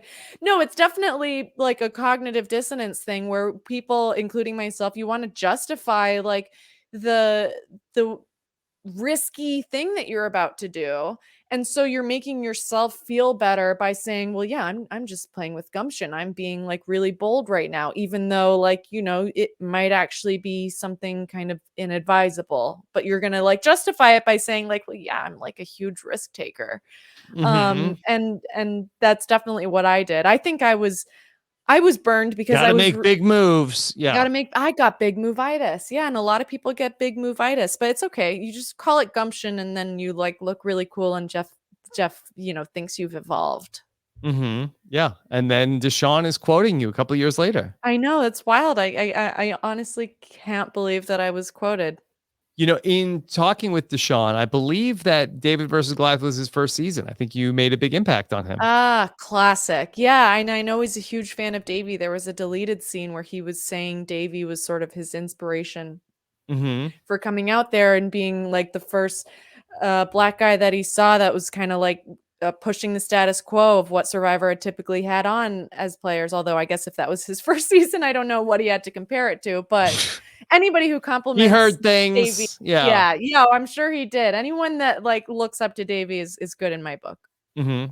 Okay. This is a question from Cheryl who wants to know, is looking for an idol and surviving the vote a potentially good thing for Tori and her threat level in the long run? She kind of reminded me like a chaotic Angelina/Mike hybrid.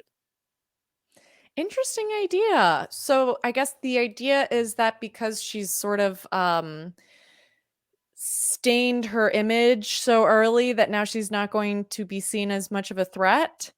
I guess that's the Mike part of it, where that Mike who was out looking for an idol early on, and then Natalie told him about what was going on, and then he was able to overcome that. I don't know if it's necessarily like if you survive, that's a hard and fast rule. If you were the sort of like had suspicion on you and then you survive a vote, you're good. Yeah, I don't think I buy that. I think it's bad probably. It's bad to have a bad first impression because I do think like those kinds of things are hard to overturn, especially now it feels like who is her alliance? And if you're, I mean, maybe it would be fine if you're someone like Mike, where yeah, he was caught, but then he's so sociable, and I mean, he's an unusually sociable and likable Mm-hmm. person that he is able to then create alliances and ingratiate himself. I don't know if Tori has that same ability, so I don't think it can be a hard and fast rule because I think if you have that stain on your image from the beginning, it's just another reason for people to vote you out. Sort of like, well, yeah, she escaped the last vote, and so like let's get her out now. Mm-hmm. Yeah.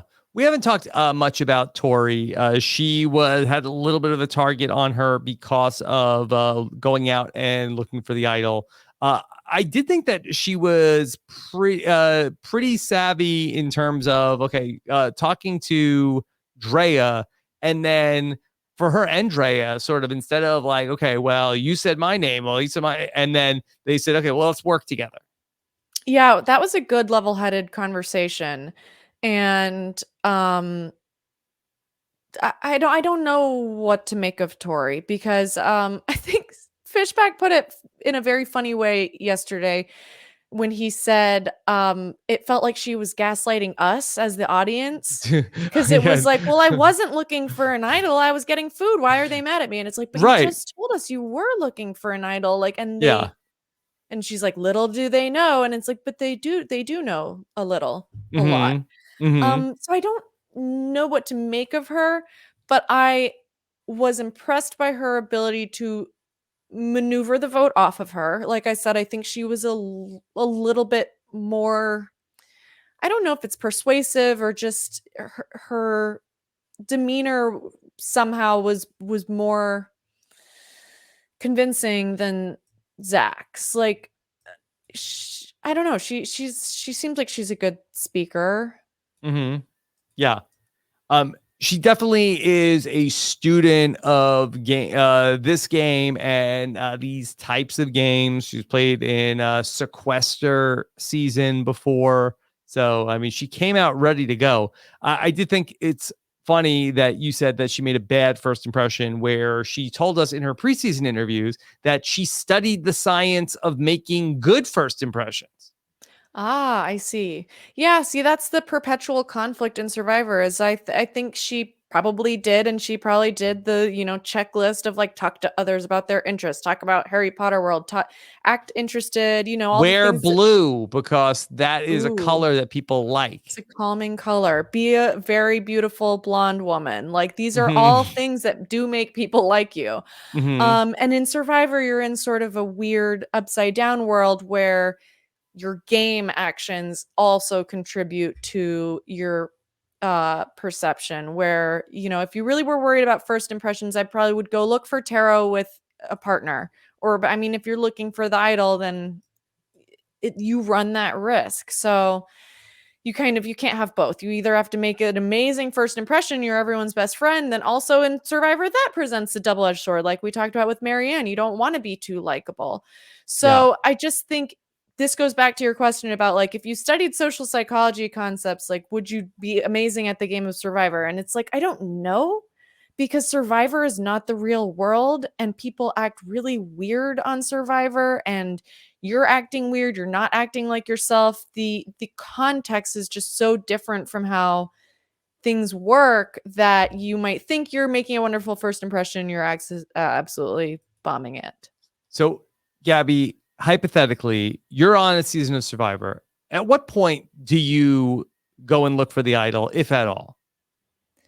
I have no idea. I am bad at Survivor. Like I did not look for the idol as much as I should have. I only looked like when I thought I had a really clever opportunity. Like, I looked when I was at the beginning of my swap tribe and I was looking around the waterfall where Angelina walked up her 100-foot ladder.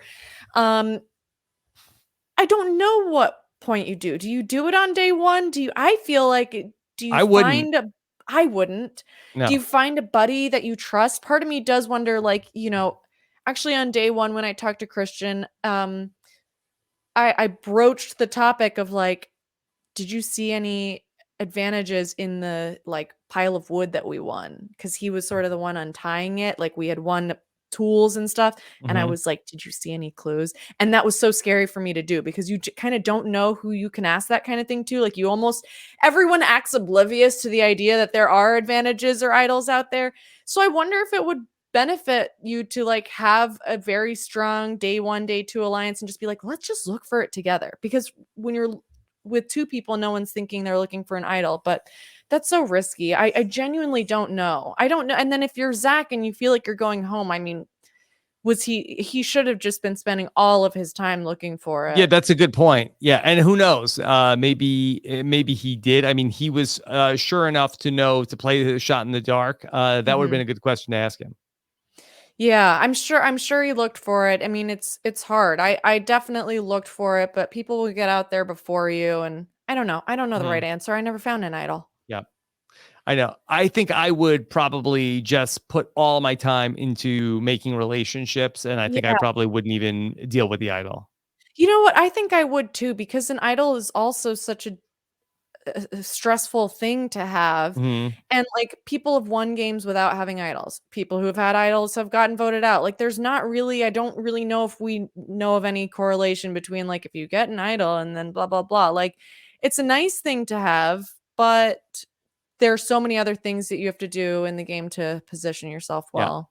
I feel like that the chances of me getting voted out because I'm looking for an idol are probably higher than the chances of me finding the idol and saving myself with the idol and playing it at the right time. Oh, absolutely. Yeah, that's a really good way of looking at it. Same here.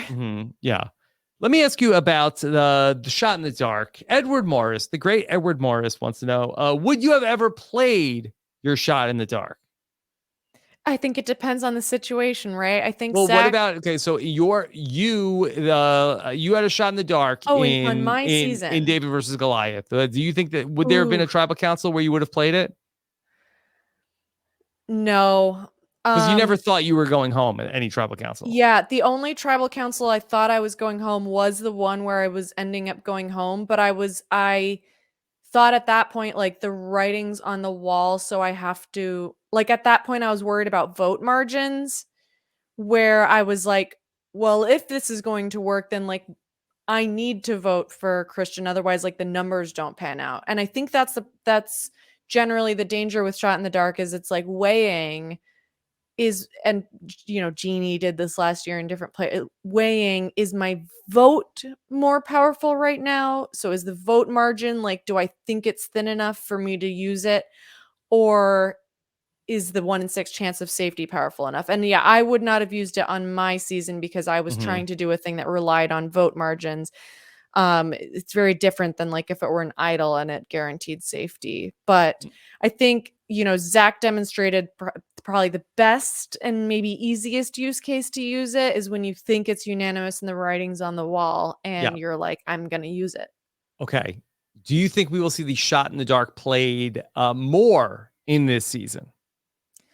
Why would it be played more than in season 41? Well, I feel like in season 41, we only saw it that one time, and Sydney kind of got voted out because she ended up playing it. I wonder if that we will see because the seal was broken at the first vote with somebody doing it, True. where it's not it's not history. It's not a big deal. It's just something that people do now in the new era of Survivor. I wonder if we might see the shot in the dark played 5 or 6 times in this season. Oh, wow. I'd be surprised if it was that many times. That's like half the tribal council. I think people care about their vote too much.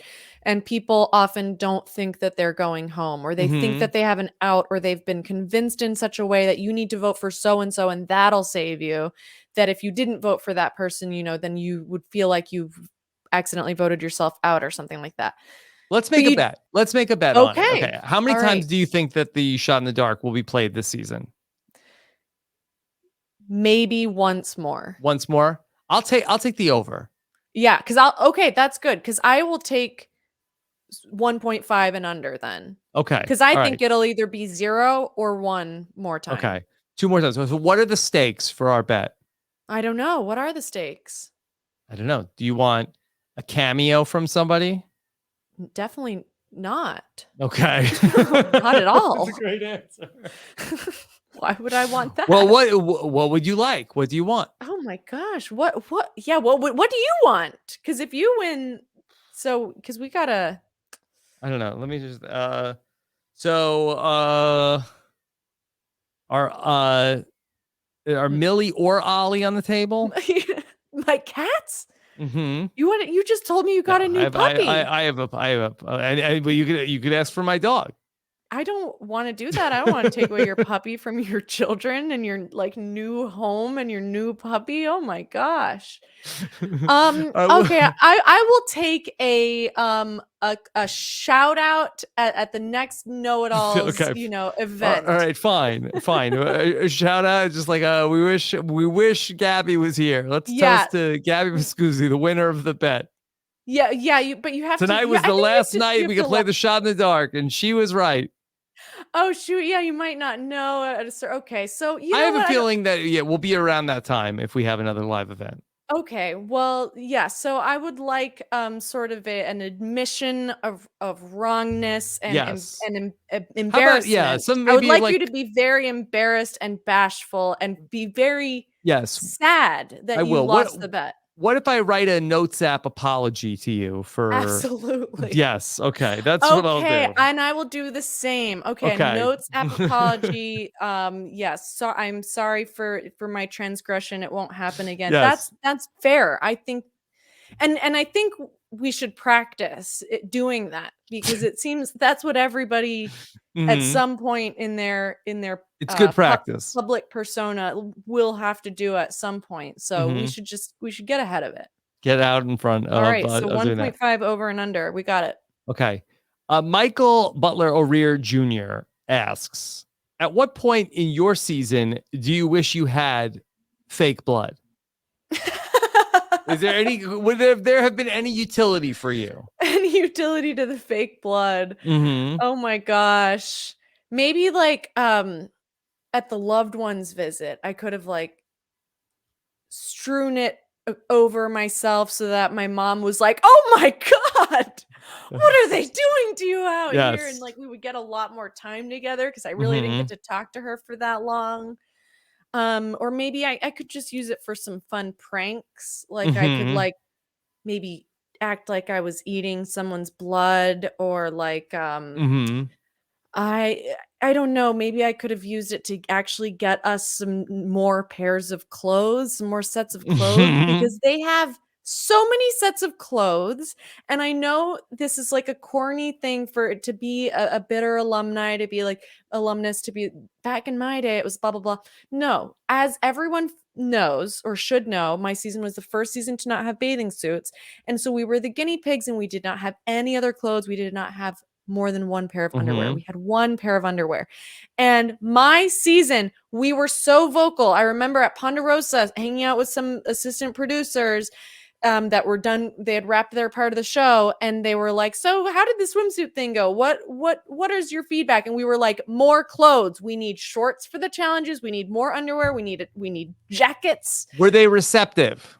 They were like, "That's good feedback." And then here Mhm. we go, seasons later, they've got athleisure. They've got like Yeah. coordinated like crop tops and dry wick But are you shorts. happy that your feedback was Yes, listened to?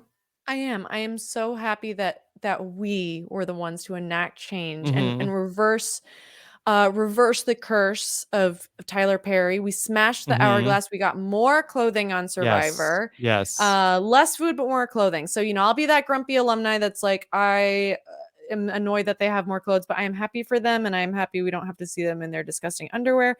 So yeah, maybe I would have just like thrown blood all over myself so they'd be Mhm. forced to give me some more clothes. Well, if it's any consolation, I watched a Medea Homecoming this past week, I'm and so sorry. Tyler Perry has a lot of wild ideas. Yeah. He writes those movies in Yeah. like a writer's room by himself. Yeah. Like it's not Yeah. even a writer's Yeah. room, a writer's Yeah. He's the closet. only writer. Yeah. Yeah, He's the only writer. he maybe should not be doing that. They're wild. They're what a strange sort of franchise of Yeah. movies. Did you And watch? You didn't watch the new one, right? I don't know. No, I don't think I've Okay. watched any of that. Like I feel There's like a they're great podcast about it. oh, who was on it? Was it Chappelle? Chappelle and AJ Yes. Norris and Okay. myself. We Okay, watched. absolutely. I will maybe I'll just listen to the podcast. You Do could I have to maybe watch the movie to listen to the it's podcast? spoiler alerts, but yeah, you could just jump in with a podcast. Maybe I'll watch it and listen to the podcast sort of like at the same time. Watch Yeah. it on mute or something. Yeah, or you could protect your peace, as Chappelle would say. I famously don't protect my peace with any reality TV show. As you know, I have Mhm. been consuming Joe Millionaire this Yes. season. Well, So thank you I for watch being here with anything. me on Joe Millionaire finale night. I know. I'm I taking hope away I will from be watching. unspoiled when I watch it after this. Yeah, I'm like 3 episodes behind. I have to catch up. I have to know what's going on in that Mhm. mansion full of The crazy manor, please, the please. manor, Yes. those just those wacky gals and Mhm. guys. Mhm. Okay. Um, Justin Fetich wants to know, Zach was the biggest super fan of the game, but most of this cast at this point of Survivor would consider themselves huge fans. Do you think it's a good move to flex your fandom in front of the other contestants, like saying Jeff's catchphrases for him and making references to past contestants, or does it paint a bigger target on your back? Is it something that will bond you to the other contestants, or is it sort of like, oh, okay, that this person knows Survivor, better get rid of them? Yeah. Oh, it's so tricky because I feel like everyone they cast now are total super fans, nerds. They can't keep it in. Mhm. There must be a fine line to cross where you want to bond with others over, like, yeah, it means a lot for me to be here. I love this show. You're bonding with them, but not sort of over analyze deep cuts, maybe not singing the Know It Alls theme song. Yeah. I remember Nick on my season would say, like, my favorite player is Nayanka, because he wanted to people to kind of think he just was watching for funny people, because you don't want to be like, well, my favorite player is Rob Sesternino or Stephen Fishback, and people are going to be like, oh, okay, so you think you're a know-it-all. So yeah, I don't really think it's something you should be flexing. I definitely would not say Jeff's catchphrases. And also on the line of what we were talking about earlier, where I think people just don't really like when you're like Jeff's Teacher's pet. Yeah. whatever. Yeah. So Zach also said in his exit interview that he felt like that he was sort of like entrapped into saying the line, that he said that he got to the tribal council and Jeff's like, hey, want to say the line? And Yeah, he's like, you can't turn it down. Well, he said he was like, wait, what line? It's like, the tribal council line. Did Jeff really have to, like, he had to prompt him? Zach said he didn't know what Jeff was talking about. Yeah, I don't think I would have gotten the words wrong too, I think. So and it really, I think, was fire. entrapment, because I think that Jeff knows at that point that Zach is going home. So it's like, okay, yeah. Entrapment. Calling entrapment. Mm-hmm. Wow. Yeah, so then he could say the line, and then people could say like, oh, see, super fan gets voted out because he's saying the line. Yeah. I had a feeling it was not of his own volition. Because Jeff said it. It's not like Zach was like, can I say it? Can I say? Because that would have been really freaking dorky, and I would have absolutely like dragged him for that if he had done that. Mm-hmm. Yeah. Also, I still feel like that the people that are the biggest super fans, like, I feel like that they tend to not love that in watching other super fans. Yeah. I think they feel competitive, sort of, and it's like, well, they don't even like, they're playing bad. That's not how I would play. Yeah, it's also like, does it make you a little aware of your own cringe? Like, I feel like when other people are, it's like, it's fine for me to be a nerdy super fan in private, but then when you see someone else like geeking out and saying all the things I would do. Yeah, you're like, God, that is so embarrassing. It's almost as embarrassing as liking Harry Potter. But like, it's fun, I guess, that the contestants are super fans. Like, I appreciate it, and I really hope it's going to make for good gameplay. I'm such a miser sometimes. That like in the opening, when every single person is like, oh my gosh, there's Jeff Probst standing there. I'm like, guys, you've gone through casting. You've like met him already. It's just, it's sweet and it's fun. I mean, I thought Marianne was adorable, but then like we got it like 2 more times. Like from we got Mike, it from Mike, and then we like, wait till my friends see this. Yeah, and I'm like, this is we get it. You're all fans. I'm so salty. I'm just a boring old salty washed up Survivor player now. I forget how joyous and fun it is. It is really joyous. So like, soon you will become a cynic like me. It's fine. We will welcome one you. day. Okay. All right. Well, and even Jeff said it gets old fast. I appreciated that self-awareness. Yes. What was the context that he said that? It was when Mike said like, oh, it's so cool that you're standing there. He's like, it'll get old. And then Jeff did some weird posing. I don't know if anyone caught that. I caught it on the rewatch because I did want to do a rewatch, 2-hour premiere. And Jeff was posing. I want somebody to get some GIFs of that, please. GIFs. I think it was, whatever you want. We won't get into it. Yeah. Okay. Alex wants to know, why would Tori think it would be smart to go out on her own on day one when, as super fans, everyone should know breaking away from camp on your own will lead to idle speculation and make you a potential target? Yeah, I feel like this is a danger with people who are fans, like not realizing that other people are also fans.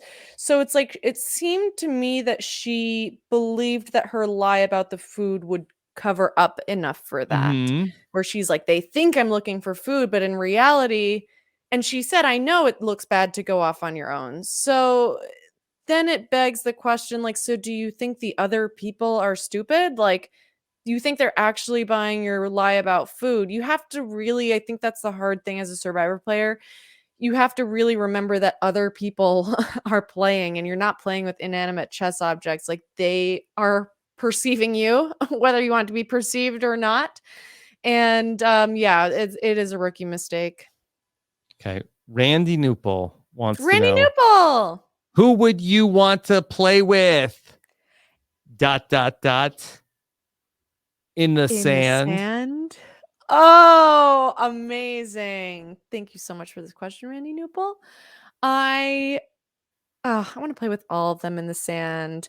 I want to play with Lydia in the sand. I think Lydia and I are very similar. I feel like it's all the same names I've said already though, but I want to play with all of them in the sand. I want to play with the fake blood in the sand. I want to play with isn't the immunity idol really cool? The Ouroboros, the snake eating its tail thing. You like it? I do like it. I'm a fan. Yeah. I was wondering with this immunity idol that is a snake that's eating its own tail. If you and I were talking about similes and metaphors earlier, but is there a more apt metaphor for the state of Survivor in Survivor 42 than a snake, which is actually eating its own tail? Oh my gosh. Wow. Yeah. So it's what's the implication here that Survivor is like this, oh god, dare I say it, monster? A monster? Well, okay. So, Gabby, you watch Survivor to go on Survivor, and then you go on Survivor, and they talk to you about like, so what does it mean for you to be Beyond on Survivor? Like, Yeah. yeah. And then you talk about like what happened on other seasons of Survivor on Survivor, So and then it's like, circular. okay, and then you're doing like the same things. It's like what they don't know is that actually that we've already done these challenges, but we're doing them again because they didn't see them. Wow. Yeah, that's amazing. I looked it up. I just looked up the Ouroboros. Ouroboros. I think Ouroboros. I just did the little sound thing. And it says it's a common symbol depicting a snake swallowing its tail as an emblem of wholeness or infinity. Infinity. So Yes. infinity, I think Survivor Infinity. Survivor season infinity. They're just it Mhm. will go on forever and it will morph into something that none of us will recognize in a little while. But I'm gonna keep watching it. I'm gonna keep watching it. But it does say so. It's like immortality. I think it's saying, and it's this is actually a little disturbing. So Yeah. it said of the Ouroboros that he slays himself and brings himself to life, fertilizes himself, Oh. and gives birth to himself. Hmm. Hmm. So we've kind of got this. I don't know. I don't know if Perpetual Jeff. motion machine. Yeah. Yeah, centrifugal force, perpetual motion. This kiss. Is Jeff the one? Is Jeff fertilizing Survivor and then giving birth to a new era? I don't know. I Sounds don't like know. Survivor Guy territory. Yeah. Yeah, I think I'm probably good on Mhm. the Jeff and fertilization metaphors. I think we'll Mhm. probably end that there. Yeah. Okay.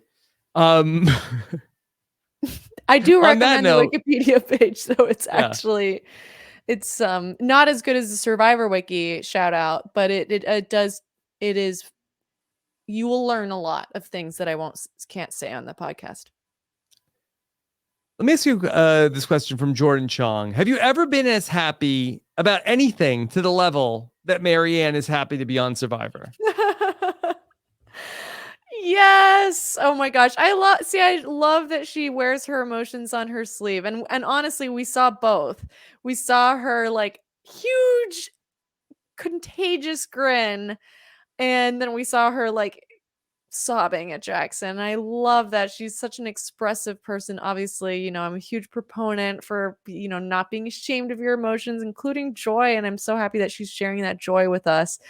And yeah, there is a GIF of me actually in our opening of our season where I have almost a very surprised and smiley face. It's when Jeff says the name of the season, and like it's me clapping, and my friends use it to make fun of me all the time because I just look like way too You were just so excited. happy about. I was like, like my mouth's wide open. It's now an emote that I use on my Twitch channel because it's really like my mouth has never unhinged to that level before that it was. So I think Marianne has a more teeth than me, maybe. I think she maybe has more teeth than the average human, where her smile is so bright and wide. I loved it so much.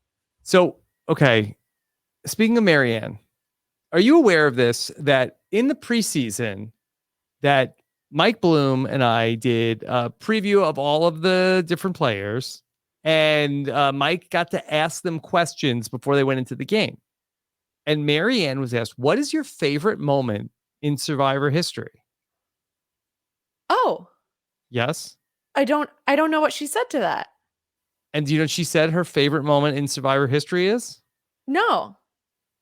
When Gabby asked Christian if he would play the game with her. And he responded, in the sand. Oh my gosh. I actually did not know that. I did know because somebody sent it to me that I was at least one of the many players that she listed as somebody that I don't know if it was that she liked or that I don't remember, but somebody sent that to me and it made me very happy. Mm-hmm. Yeah. Yeah, we're wearing the same outfit in the marooning. Oh. Basically the same outfit, like very fun. Well, I thought I saw on Twitter that she said she created her own outfit. Right? Well, so that was a joke. That was a tweet from before she went on Survivor when she was just a fan, and she said like, I'm so obsessed with Survivor that I like imagined what my marooning outfit would be. Okay, so that was not her actual. It's not her actual outfit. And then when she got on the show, she kind of retweeted it and said like, oh my gosh, I'm actually on the show now. I have an actual marooning outfit. Mm-hmm. No, but I tweeted a picture of us side by side because she's wearing very fun patterned flowy pants, and I love that for her. And you know, any way that I can compare myself to her, I will, because I just want to be her. Yes. Who doesn't? Who doesn't? Gabby, we all should. I know you have extensive notes from season 42's premiere. Was there anything from your notes that we didn't get to cover? No, we covered so much. It was so much. It was so ground. much fun. Okay. And we really did. I said everything I wanted to say, and thank you for letting me get on my mini soapbox and talk. I worry sometimes. I think people will think this is irrelevant. I don't know why you're talking about yourself and your antidepressants on this podcast, but it's fun. I think when I get to talk about what's important to you. I would much rather have you talk about something you're passionate about than go on about something that you don't care that strongly about. Yeah, it's not that often that I get to like sort of talk to the community like this. Like, I'm on Twitter and things like that, but like, much like Christian with Jeff on that 6-hour challenge, I sort of have a captive audience right now. That's right. Hopefully, if it reaches one person who's like, you know what, I've thought about going on anti-anxiety meds, and like if this is something that gets you to consider that more seriously, then I'm happy to talk about it. And again, I'm happy for Jackson and the show to have sort of brought up things like that. And it's the RHAP community is just the best. And thank you, Gabby. You've done an amazing thing, and I love all of them. Each and every one. Each and every all of all the things that I do. Yes. But no, just it is a big topic of conversation, certainly in my family, that I can assure you. So I appreciate just how forthright you are talking about it. For sure. And I just, I saw people talking about it on Twitter, and, I have to comment on everything that's talked about on Twitter. So sure. You have to. I must. So I have a question from Elizabeth Berry, who says, when is the next Love Know-It-Alls with Gabby? Her bed frame advice changed my life and I need more advice. Do you remember what bed frame advice you gave to Elizabeth? Yes, although I was okay, this is so funny because I think I was basically saying you need a bed frame because it's a Oh, she cliche just had a mattress on her floor? and maybe she did, I don't know, or maybe it was I was warning against maybe being with Mhm. men. I feel like the cliche is for like young men who've never had furniture and their mom's done everything for them to like not have a And bed they just frame have a and things like mattress. that. They Yeah. just have a mattress on the floor. Like it's sort of a cliche thing that young men do. Right. And so I don't know, maybe Elizabeth didn't have a bed frame and she got a Mhm. bed frame. Or maybe Elizabeth like went on a date with someone and then went back to their place and they didn't have a bed frame and she was like, you know what? Mhm. Gabby said, Love this is yourself. Yeah. yeah, you know what? You deserve to be with people that have bed frames, and you deserve a Mhm. bed frame, and I want you all to have a bed frame. Yes. This Okay. this That's podcast is important. sponsored by Bed That's Frames important. R Us. Okay. I want to also reference one of your tweets from last month. Oh, It's on the subject of Euphoria. So spoiler, but not real. No, I mean, not really real spoilers. You tweeted the high school in Euphoria has an excellent theater department with an amazing budget and high production value sets and lighting equipment, but also uses cardboard signs to do a scene change. I guess to remind us it's a high school play about sex and drugs. And I couldn't get over this at my house, Gabby. you were That watching it too? of course, the amount of money that was put into the off Broadway production of Lexi's Our Town, Our Our Lives, was that what it was? yeah. What? Why? Yeah, who greenlit this? Who Was greenlit there a this? drama teacher? We is Lexi in the theater department? Is she like, listen, the reason I feel so passionately about this is, believe it or not, I was a high school theater kid and I was president of our fine Mhm. arts council. So I Right. did things like, look at the budget and things like that. And I, in my senior year, was the assistant director of our school play. So I was Lexi, but with a Yeah. faculty advisor. And did And anyone come in and say, like, Gabby, I got this one woman show, basically about me and my friend group. It's very tawdry. A yeah, lot of a lot of explicit drug use. There's a dance number goes on that for a about the very long time. very long time about the football team. Very suggestive. Yeah. It doesn't really has nothing to do with the plot of this No, but play, it but will go on for 6 minutes. we're gonna go for it. Yeah, and there's smoke machine and we need all of the smoke machines and Hmm. like multi-level. I mean, Yeah. There's the gonna be budget. could we build like a rotating locker set?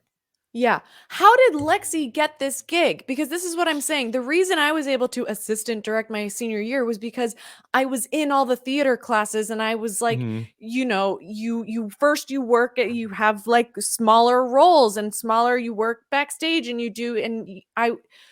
can't just walk in and do a play about you and your friends. And then you know what? After again, spoiler alert, after it gets interrupted, Mhm. and then they were like, the show must go on. And I was like, what? What are you talking about? People were just beating each other up on stage. Where is the Mhm. faculty? Where are the teachers?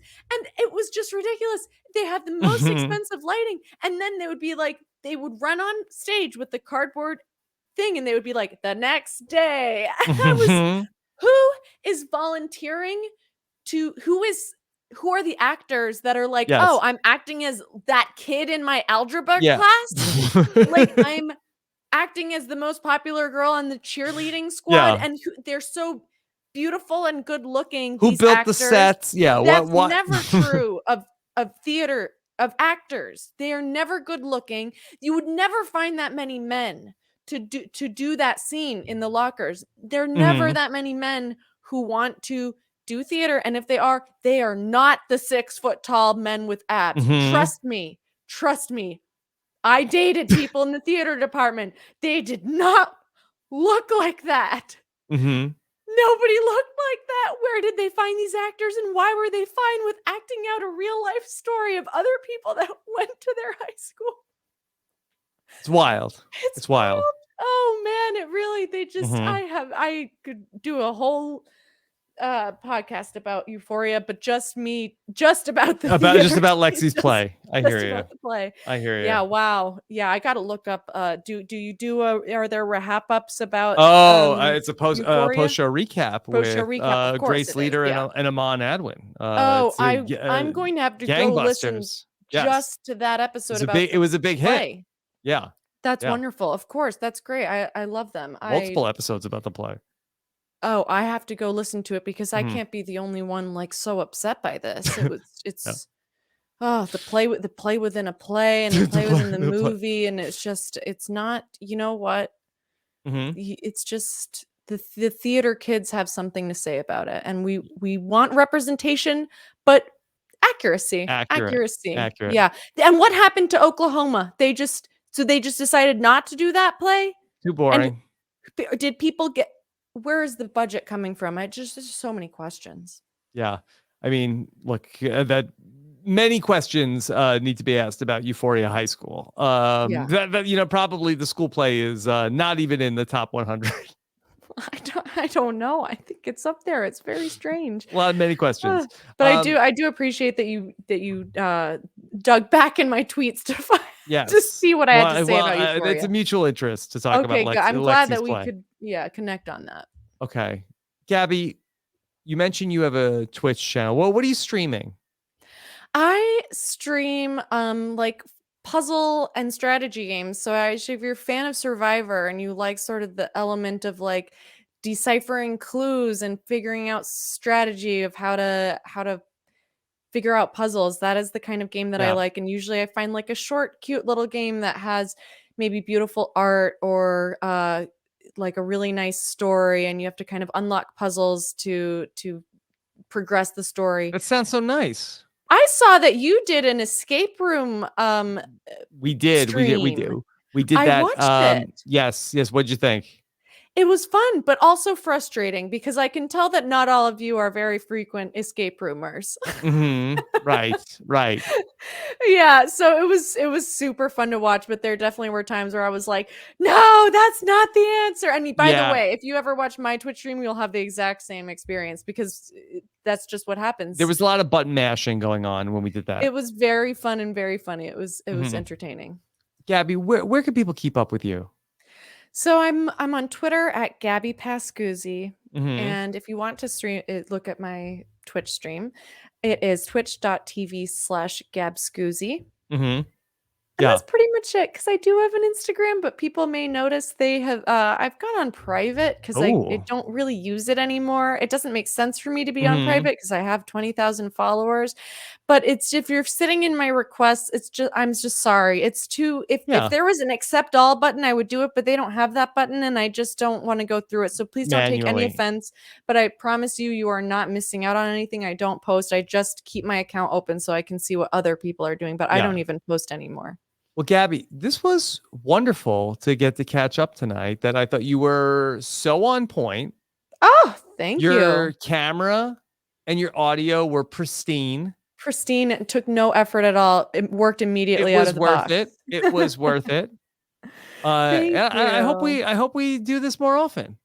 Yeah, of course. Thank you so much for having me. It's an honor to talk about the premiere. To kick off the new season of recaps. Kick it off. I personally love when I can just talk about like the people and I don't have to get too into the weeds about strategy, because I truly am like, I'm like a reformed casual fan now. Like I don't know any of the track games, and it's just fun for me to chat about it with fellow fans, but not like, delve way into the like who should have done what. It's been very fun, and appreciate that the episode gave us so much good meat to talk about. The cast has been wonderful, and yeah, it's always fun to come on to RHAP, so thank you. Okay, well, we've seen so many cameos. Is that Millie or Ollie? This is Ollie, and if you're on the video, then you can kind of see. Here's my cat, and maybe can you meow into the microphone?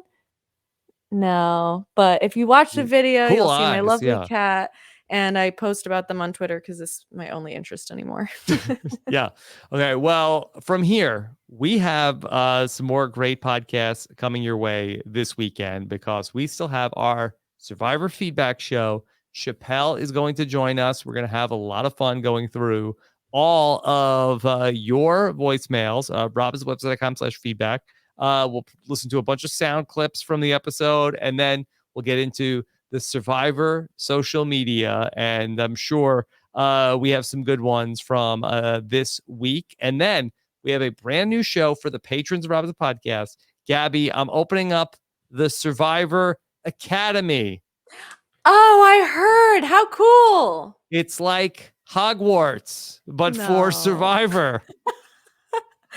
That Your is really favorite. cool. Yeah. Are you charging money for it? No, it's it's for patrons. patrons. Yeah, I mean, I okay. guess so, but it's not like it's not like a sleazy No. like, no, being a patron is worth it for so many other reasons, but you're so not. many other reasons. Yeah. When you become a patron, you'll get access to the brand new show we're doing, taking a deep dive into the strategy for future Survivor players on Survivor Academy. Phil Thompson will join me this weekend. Be on the lookout for that. robhasawebsite.com/patron for more information. Gabby, thank you again for joining us, and really appreciate everybody who listened to the podcast and watched us on YouTube. Be sure to subscribe to not miss an episode of Rob Has a Podcast. Take care, everybody. Have a good one. Bye.